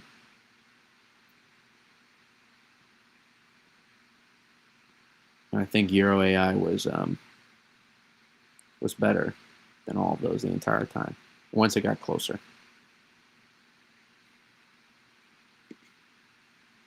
But that's not the same. It's not the same setup. It's not the same setup. So I would if you like that storm, if you didn't, I wouldn't really put too much stock in what I just said for that. Just shedding some context. So let's go back to Weather Bell now. I wonder if Weather Bell actually we can find out the soundings. I want to do that before we look at the Jeffs here. Let's take a look at some of these soundings here. For Christ's sake. Let's do it. What temp does it need to be for snow? Your column needs to be below or very close to 0 degrees the entire time. Well, technically below. But as we just showed, for example, on model output. Howdy do? Anything new? New update? Just increased confidence, I guess you would say. I guess that's the latest thing. Increased confidence for the forecast for especially the interior areas to be able to receive. I'd say areas that are along that rain snow line in the interior that have some concerns that are off the coast, I would say are looking pretty solid, in my opinion. Take it for what it's worth. We were diagnosing where the warm tongue was. So it looks like we'll be going with the euro. But I do think this is pretty cool here. You notice what happens? See, this is now, we're warming, we're raining right now, currently in Worcester, or were. Or where did I take this from? Is this, I don't know where I took this. This is JFK. God help me.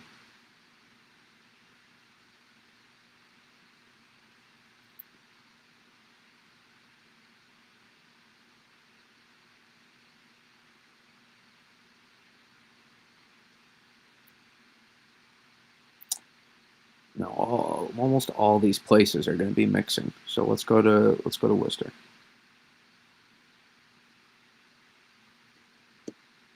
KORH.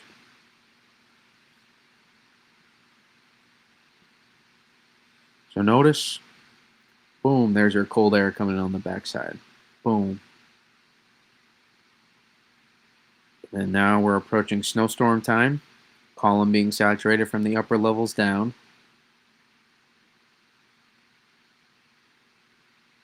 Now we're locked in. And it stays snow the entire time.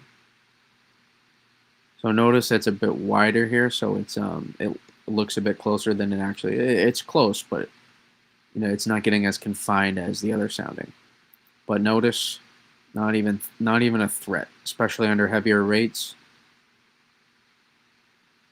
This was 18Z euro, by the way, so the latest, the one that was a little bit less southeast, to simplify it. And you're staying snow the entire time.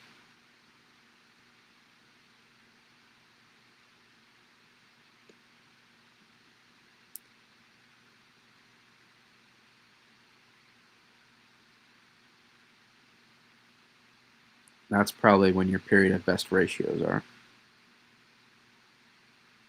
Actually, no, it's not. This is not at this point. You're done snowing. Sorry. or lightly snowing, I should say.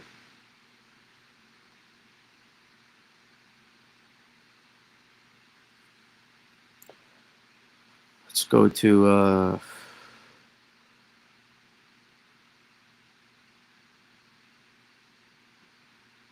Milton, Mass.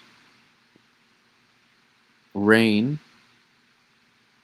because not because of the warm tongue. 8:59:25 though. Let's see, unless you're heavier rates, probably rain. If you are heavier rates, snow, rain, maybe snow. Yeah, coastal front. Let's go to see Lawrence. Now Lawrence, different. Lawrence, come close. Probably snow though the entire time on that Euro run.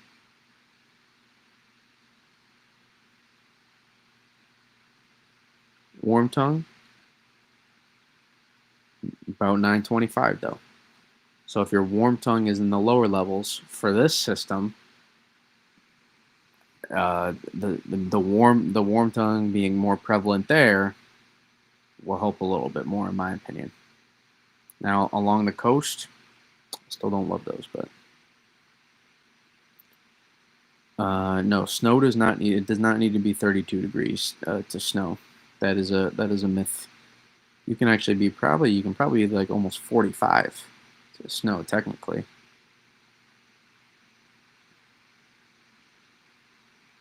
In theory, I guess maybe even more, but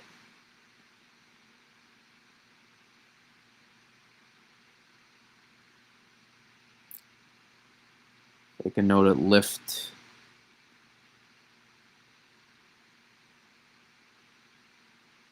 Pretty solid lift in the atmosphere to at that point. This is it. Your heavy rates.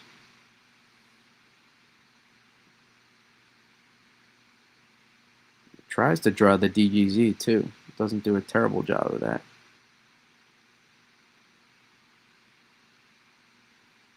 Let's see, let's go somewhere it's going to be snow, Fitchburg, and then take a look. Fitchburg, not really worrying about as much this storm. Pretty solid Omega. Look at that lift too there. Cranking away. When is this? Tuesday evening. Cranking. Heavy snow.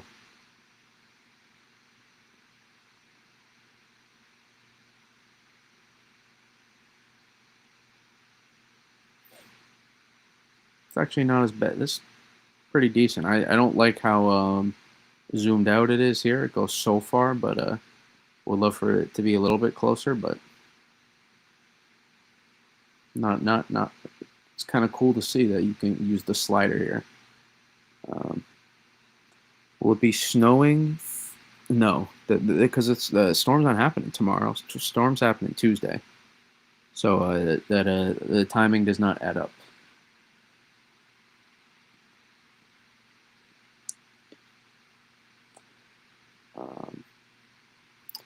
Let's take a look at the Jeffs. There's only so much you can take from these, but why not?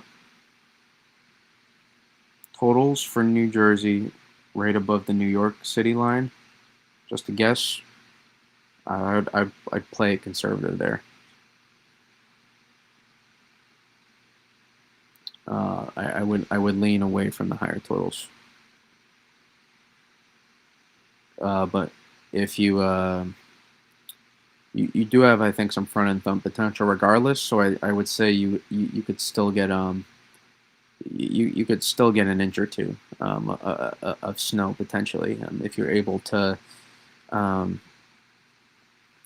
front end thump a little bit and then maybe backside get some brief flakes to add up to some accumulation if you want to get really nuanced. But the general idea is if you're lucky 1 to 3 to 3 to 6, but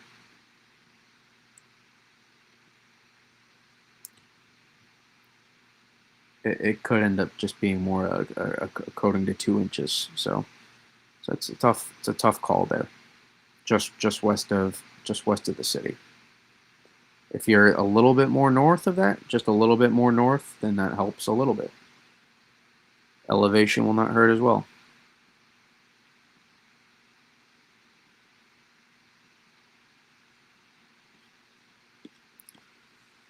Let's see here.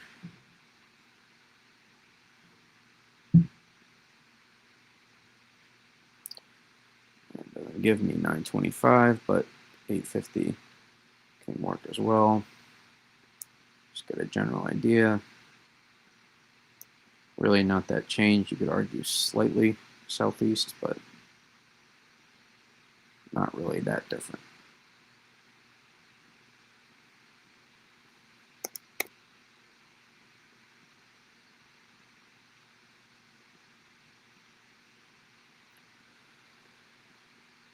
The percentiles, we can take a look at those, because why not?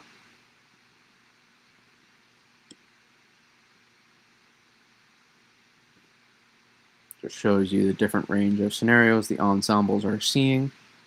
That's about it. That's really the only the takeaways from that stuff, in my opinion. So, could it strengthen during or before it hits?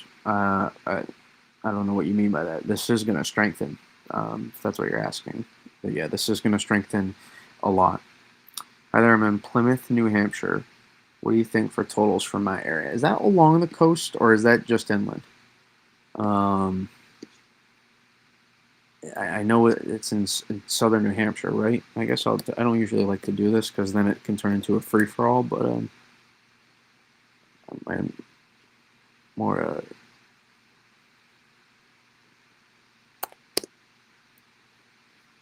or no? Was I wrong about that? Are you farther north? No, oh, you are farther north. Okay, you're way farther north. Sorry, I was not even close. Um, I would say what's your elevation? This is, well, I mean, it changes from the town itself, so it's not some. Okay, I would say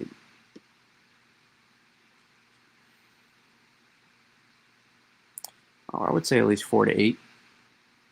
You'll have pretty good ratio, so you'll probably be able to make out pretty well.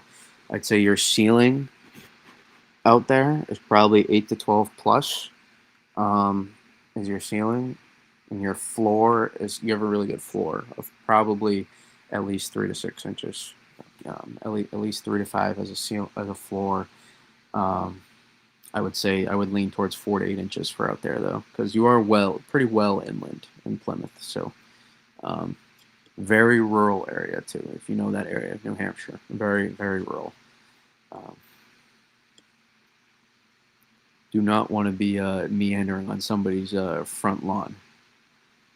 Pittsfield, MA. I think you're in a very good spot. Um,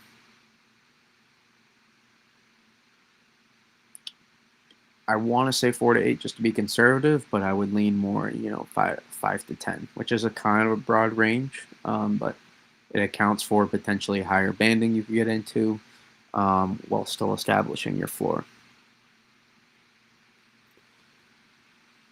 Yeah, so it's hard to take in some of this GFS ensemble data considering what we looked at. Your Twitter account for years now. Keep up the great work. Well, I appreciate that, Matthew K. I really appreciate that. I don't take that for granted, considering how much more noise the people who don't like my account, how much more noise they tend to make. Yeah, I'm not. It's not some big scene or some big deal. I just I appreciate that. I don't take that for granted. You're welcome, Tom. That's just my thought. In a more ceiling scenario, Tom, you could see over double digits. It is not impossible that you get over double digits. But I really do think that the highest ceiling, and this kind of highlights it actually well, if you want to look at it. Your your highest ceiling is kind of these areas right here. Yeah, I should do yellow.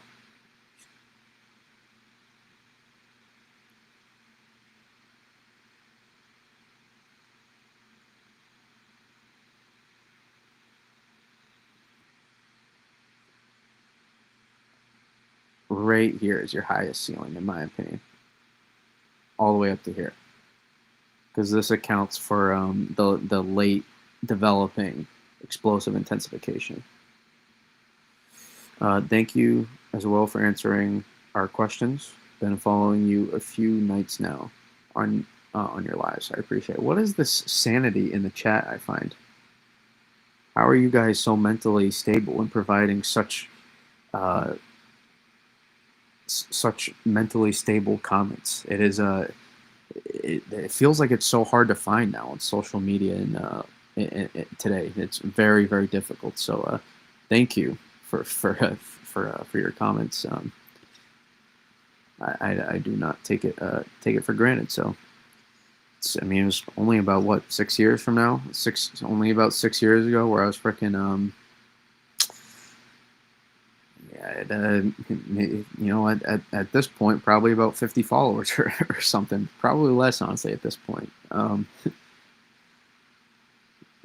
You know, I think I got it in 2019. I downloaded that account, and I was probably at this point couldn't have been more than 2 or 3 dozen followers.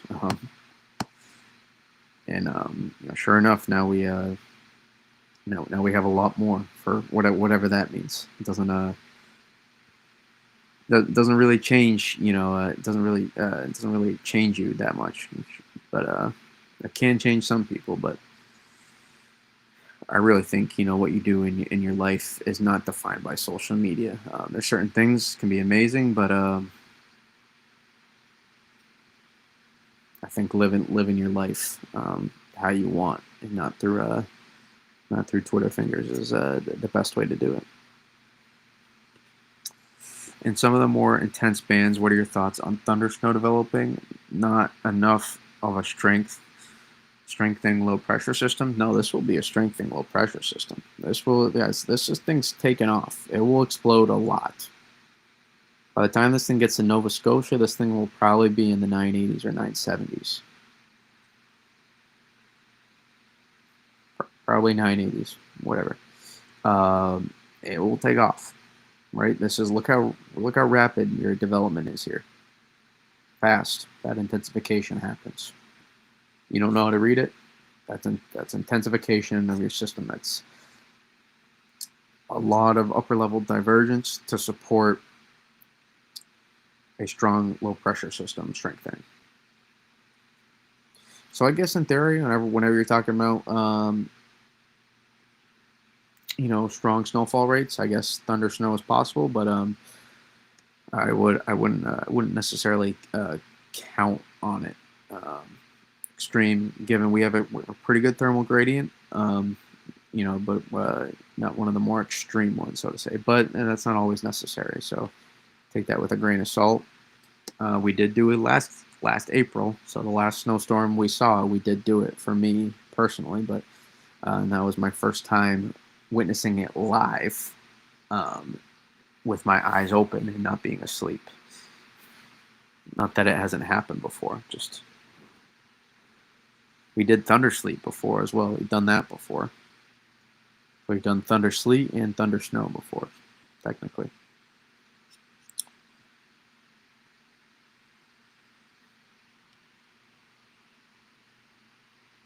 Thank you for all this great info on here. Your Twitter account really helping me as a first-year meteorology student. This it's so weird for me to hear that. I know a lot of you guys might look at me as, oh, he's yeah, he's awesome. This is amazing, this stuff. And I mean that's what I strive for. Don't get me wrong. I don't have such a low self-esteem like that, but it's it's really strange sometimes, to look at it from that perspective, when I just you got people here helping me with with meteorology school. It's I guess thank you. That's probably one of the biggest compliments I've ever heard before. So uh, on this channel. So thanks. But let's take a look here and how this progresses. Taking a look into next week. Something there. Something there. Initially, I lean towards the southern solutions for what happens. Now, I will say though, if you're able to get your upper level Vort profile, if you're able to get 500, just enough north, then that will, you could get some sort of event still. But I don't love how flat we are with the flow here. You see the difference between our jet streak here. Again, this is just one GFS run. It's one operational, but it's been the case for all these other models as well. But I would lean away from this, so I'll get back to the Euro AI because it's a little bit more reliable and consistent at this range. Before I start looking into more observations, I have some general ideas. Given the amplification we saw, I think there's a decent shot, but so that looks much more improved. So that would be much better. That would be much better. So that just goes to show you got to be careful what models you look at. But again, just given where our jet streak is, you notice here, and given the lack of curvature and upper level divergence we're seeing, we're not going to see too much explosiveness happen just off the East Coast. It feels like this does not have major snowstorm in the cards written all over it, even though the amplification of the wave pattern out in the Pacific suggests it. So there's some conflicting signals there. I would say this. There's an opportunity for a snowstorm, a really major one though. That's tough to say, but there is an opportunity here. And something I wonder though, we talked about it last time. Look at the P-type map. It's unrealistic. It's unrealistic to get so strung out here. It's unrealistic. You just don't see it happen.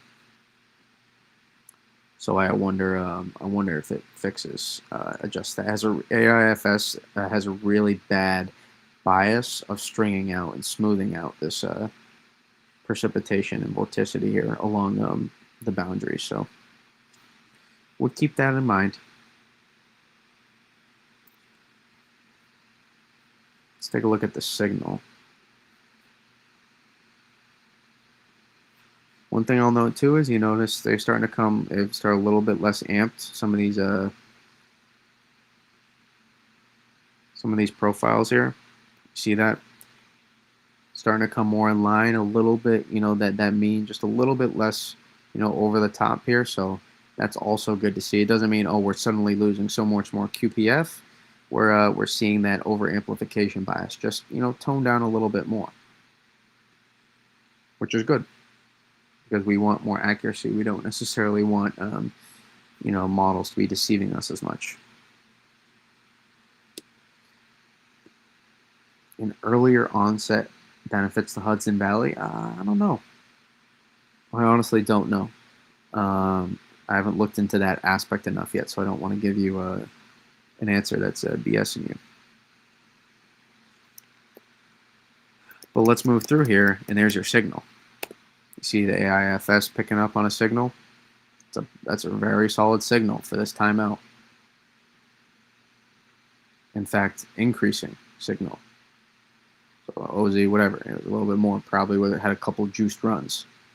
But there's your signal. And honestly, this is exactly kind of close to the areas I think.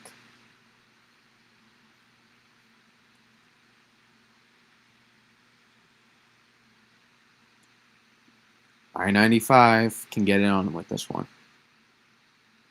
I need to look more. It's hard, guys. I can only spend so much time and energy in a day looking at stuff. And I I will have better answers after the system passes through.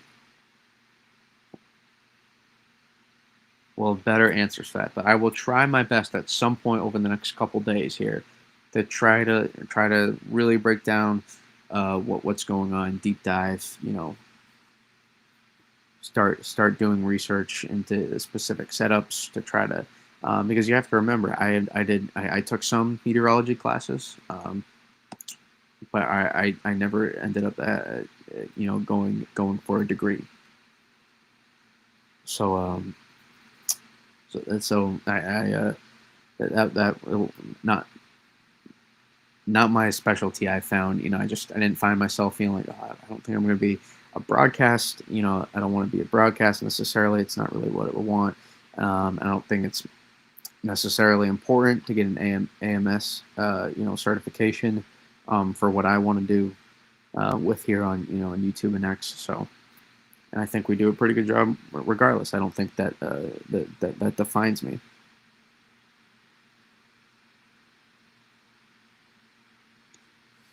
Come to Albany. We would love to have you.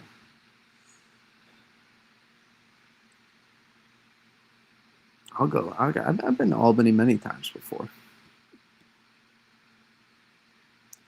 Is Columbus, Ohio, in a good spot to see 3 inches for this storm? Are you talking about late next weekend? I couldn't tell you. For Tuesday, as a general thumb, I would say your area does have a decent shot to get, 2 to 4, 3 to 6 inches across much of Ohio. I would say pretty decent shot. Brady, nice call about the banning from Binghamton to Albany. Models appear to converging on that possible quasi-station snow ban associated enhanced 850, 700 FGen.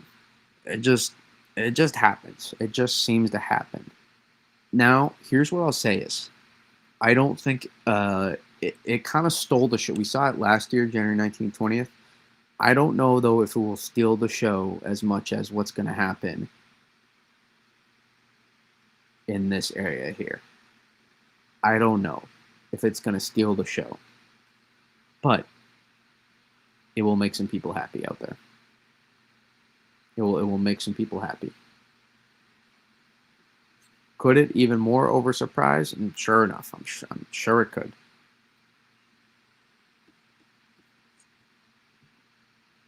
But even then, on the other side of the coastal front for some of these areas here in central and eastern New England, regardless of how far south, that will probably allow enhancement anyways.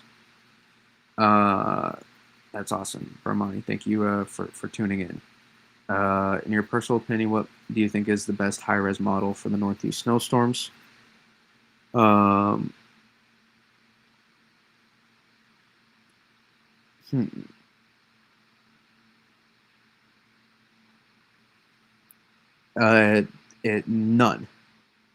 Sorry, I know you wanted what's best, but none.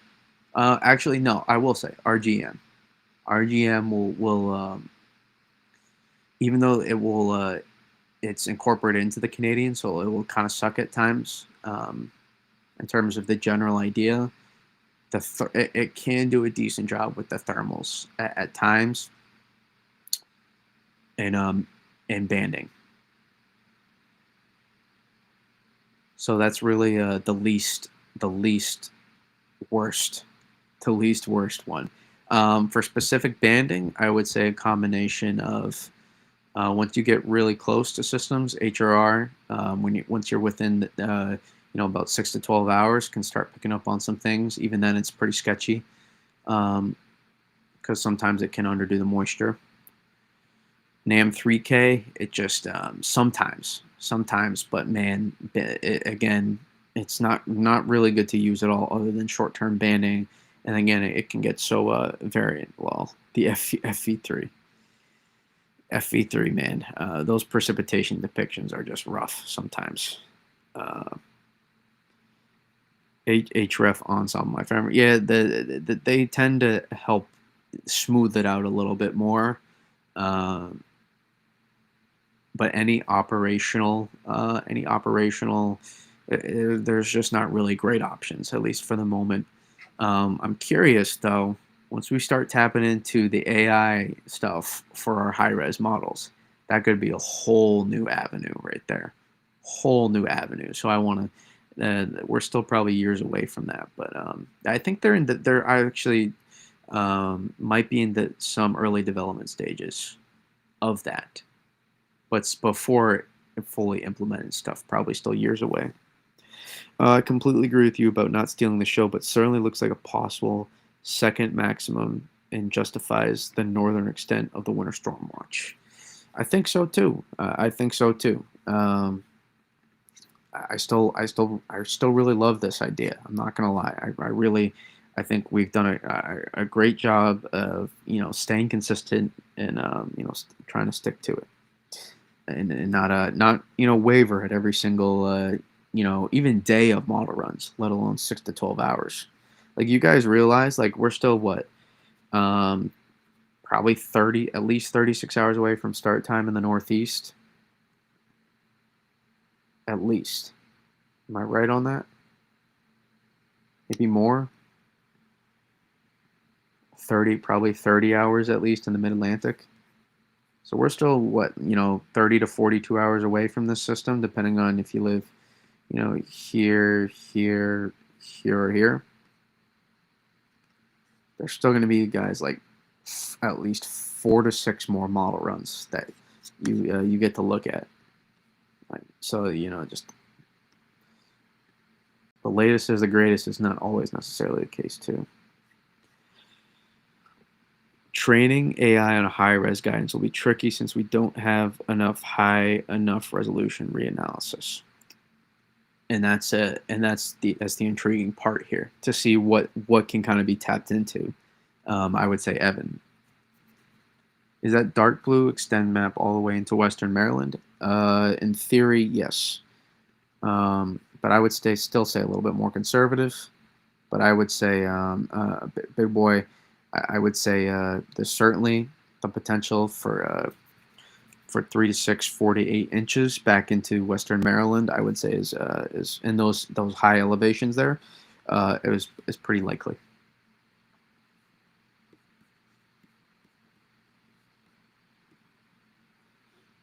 It'll be fun to now cast the banding in the mesoscale lifting mechanisms, says Caleb. Yes, it will be a lot of fun. It will be tricky, but it'll be a lot of fun. Because wherever it does happen, guys, it's gonna be fun. It's gonna be probably those 1 to 2 plus inch per hour rates. I'll have to, and we can refine that idea as we get closer. Once we get those high res models to get a little bit closer to at least the solution, you can at least get an idea. Because the NAM over amplifying everything so much, guys, if I take soundings of that even on the northwest side of the band, how does that help me? How does that help us? Especially when the banding probably further southeast. NAM was throwing a 700 millibar, the main deformation band, way out here, and dumping 3 feet of snow into northern Vermont. So that's the tricky part with some of the high res guidance.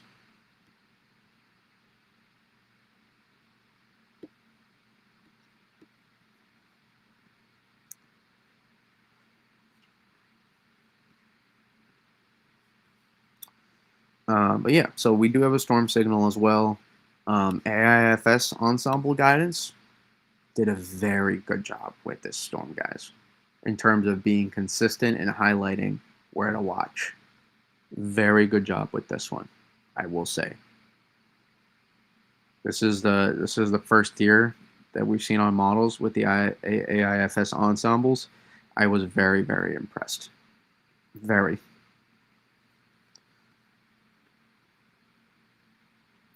Especially with the consistency. Once we got inside 6 days, very impressed.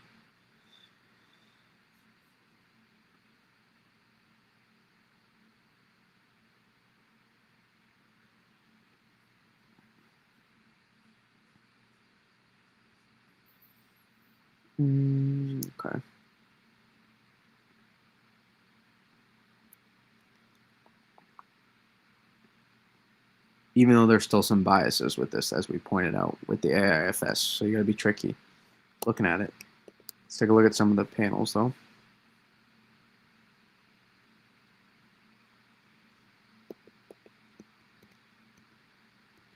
Yep.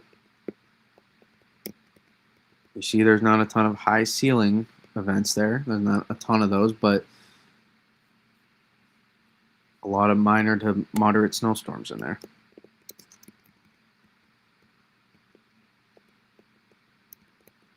More minors than anything else. So we'll see as we get closer. I'll be following these this ensemble suite as we get closer. And it takes a lot for me right now, guys, to say an ensemble suite really impressed me, because you guys know I'm not a fan of how models get used. So biases and all considering, not bad. See, here's 12Z. I don't think it's as enthused as its AI.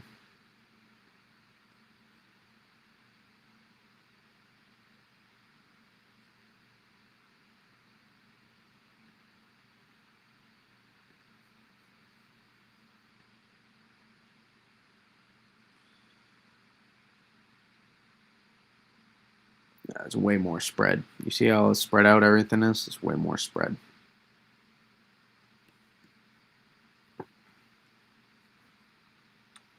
I'm surprised that Bolt Wash NWS hasn't posted any watches or advisories. Yeah, I don't know. I couldn't explain that.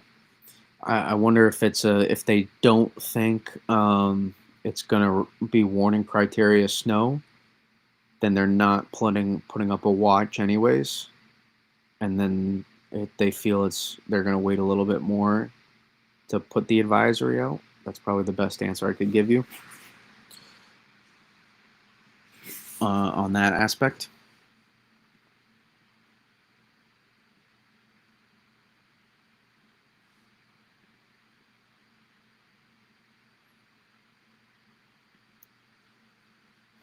So probably not too much longer here, but I want to look at a couple more things again. So just to reinforce it, because we gotta get up early.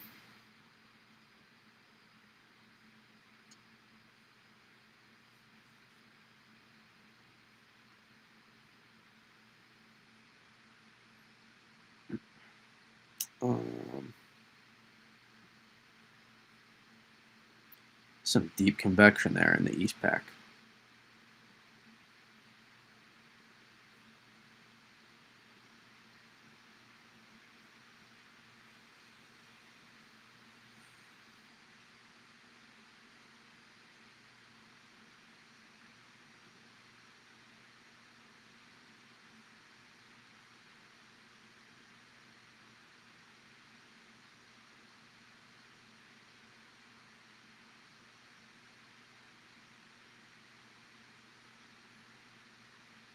Yeah, there's some deep convection down there in the East Pack, guys. Subtropical jet, man. I keep saying it, keep reinforcing it.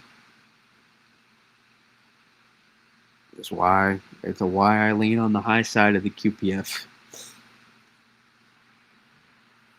It's why I am.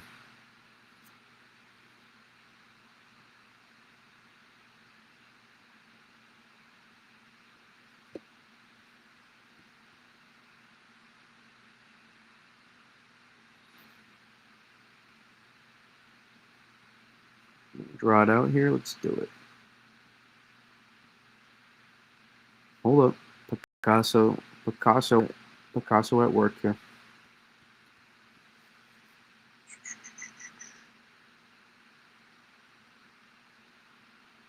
I don't know if you answered this already, but are school cancellations still a possibility in Southwest Connecticut? Yes.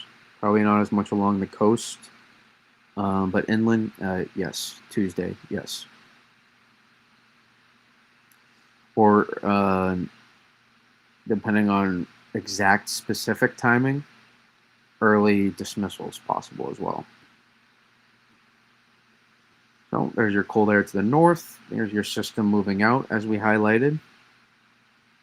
There's this convection firing off here in the East Pacific. See it?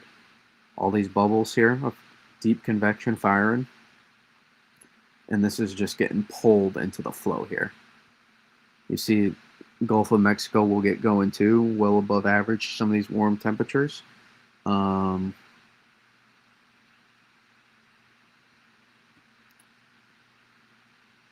This will help enhance as well. I just continue to remain extremely impressed with how this plays out.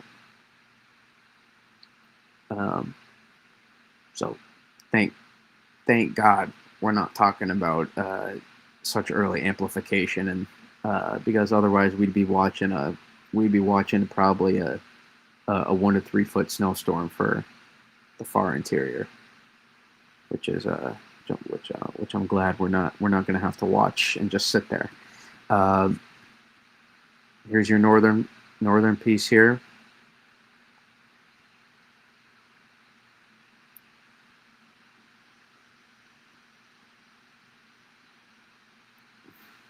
We'll continue to dive down here. Expect your surface low to continue. Probably pretty broad right now, if I had to guess. And the eventual orientation of the track probably rides just north of that boundary there. Probably just north of that boundary, that sea surface temperature as we highlighted. Probably just inside the benchmark.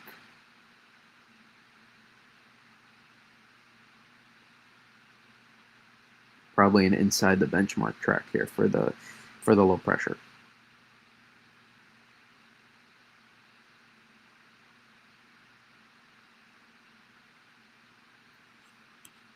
But you see here the key, how the TPV presses on it, it prevents this from just immediately taking off, along with the large positively tilted nature of our system.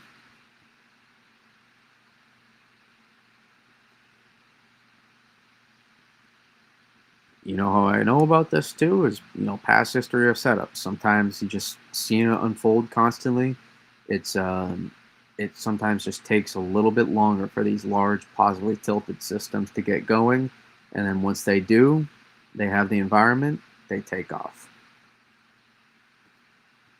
So I mean, you could look at like last year, January 19th, 20th as an example. You could look at, this was like double barrel lowish, but Blizzard of 2022 was another one. This is not the same. None of these are the same setups, but I'm trying to think off the top of my head of large positively tilted systems.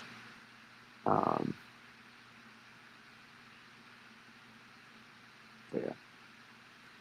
So close to 1K. Yeah, we're getting there. We got over 900 tonight, so I was really, really happy to see that. Hoping that we can get some of those people to tune in as well, though, because what good are subscribers if they're not if they're not watching? So it doesn't that doesn't do anything. So we wanna see if we can get people to tune in as well, or at least want to tune in. You don't have to, but talking on the YouTube side, we had a lot of X viewers tonight so far. And, I mean, we'll be done soon, but I mean, already 1.5K total have watched it. So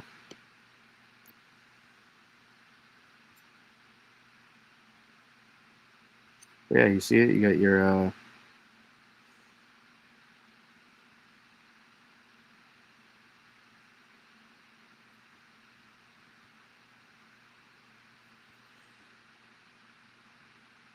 strong moisture flow to the south there. Is there going to be any effects for the Raleigh area for the next winter storm? You mean Tuesday, Wednesday? Probably not. Just rain. The one after? I know Gerald said he thought it would be a little bit more rain. I would keep an eye. I think there is, at least in the beginning, I think there's some. I think there's a potential for at least some wintry precipitation. I would keep an eye, but probably a little bit more to the north and west is where your best bet for any wintry weather from would probably be your best bet for that. For freezing rain for next week, but not anymore. Don't worry about next week's forecast. They don't. They're just going off models. Can almost guarantee it. I can almost guarantee it. Just looking at models and taking a guess. So do not. I wouldn't put too much stock in that and what you see. Freezing rain, not anymore. They don't. I'm telling you, they don't know the specifics. Can almost guarantee it.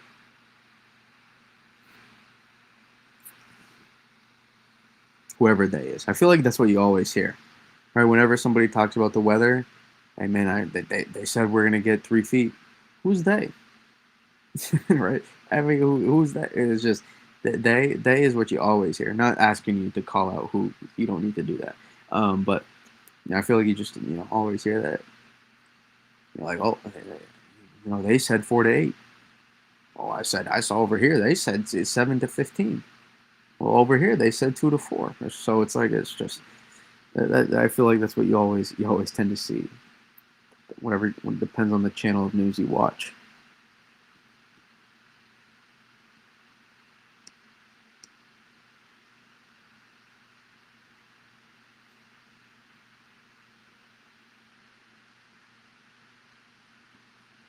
And then we'll look at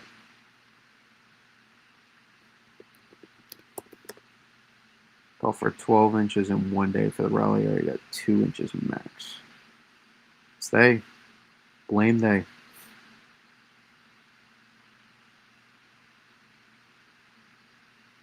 Never call me they though when you tell the forecast to people. At least say this really good Twitter account that I found. That's how you reference me. This really good YouTube channel. That's how you reference me.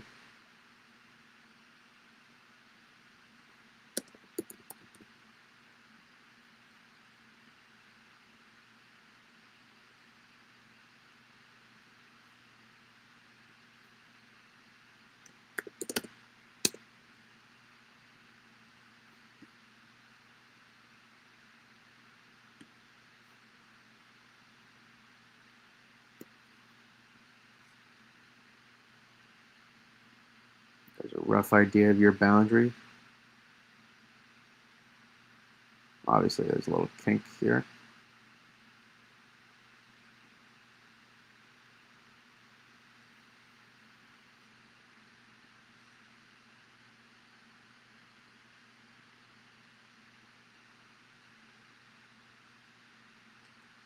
You can kind of use this to get an idea too. This will probably be where your tropical rain is. This will be where your cold rain will be. And north of here is where your frozen precipitation will be.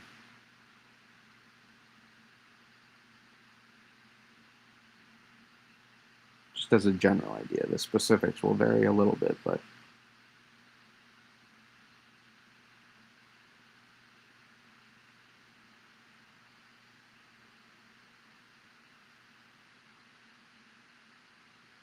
we got to kind of wait for this to set in before start going so far. But in terms of the beginning stages, you can kind of get an idea. So snow across all of these areas here. Start off with.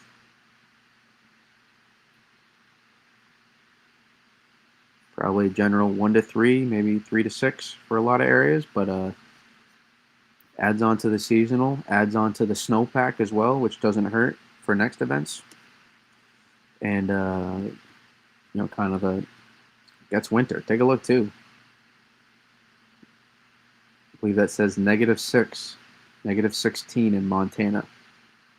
Polar vortex disruption. Notice the displacement of cold air, northwest to southeast, and that will continue over the next couple of weeks.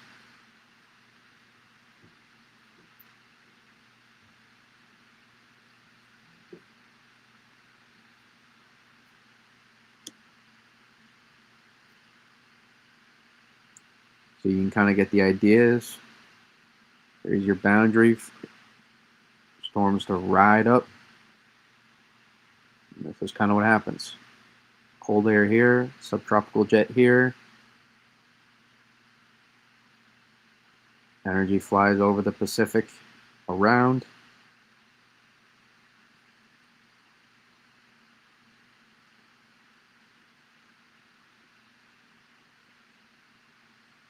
Up here. And if the southeast, if you get really lucky, you get the cold air to sit down even more for one of these. And you can get these two to meet up here so that you can get something for these areas. But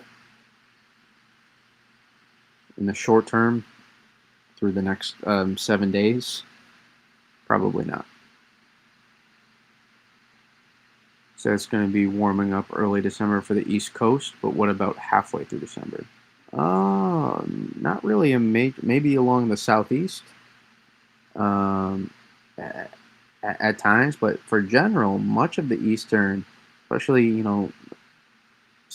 mid-Atlantic, north central U.S., I'd expect a lot of below average departures for these areas here. Um, a time ago initially, if you were just looking at models, it suggested that, but we were looking at forecasting, we were looking at the legit. Um, we were broadcasting those model biases, and sure enough, that first we saw all those models showing that massive warm up for the first week of December. Never happened. You saw a lot of people calling for it. A lot of people. I'm not talking. I don't know what Gerald did, so I'm not talking about him. I'm more talking about what I saw on Twitter. And I saw it all. I saw stuff like anybody that thinks that there's going to be snowstorm first week of November, they're out of their minds. It's just people talk. It's just talking. It's just talking. That's all it is. And some really bright, passionate minds too. That's what makes it frustrating to see the discourse that happens. Unfiltered, unfiltered thoughts, letting them through without much all too much merit.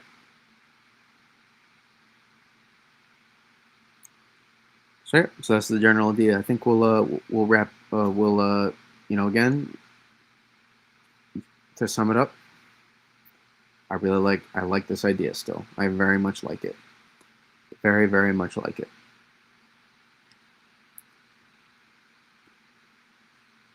And we'll probably make that snow map tomorrow night. The specific snow map, not just the threat map. So I just want it to be cold around Christmas time, usually 50s, 60s here. Well, do not review my... No, Grok, I don't need you analyzing. I know how to read my map. I made it. So, yep, that's the general idea. All right, I appreciate everybody tuning in. We'll do another one. We'll do another one next week, tomorrow. But until then.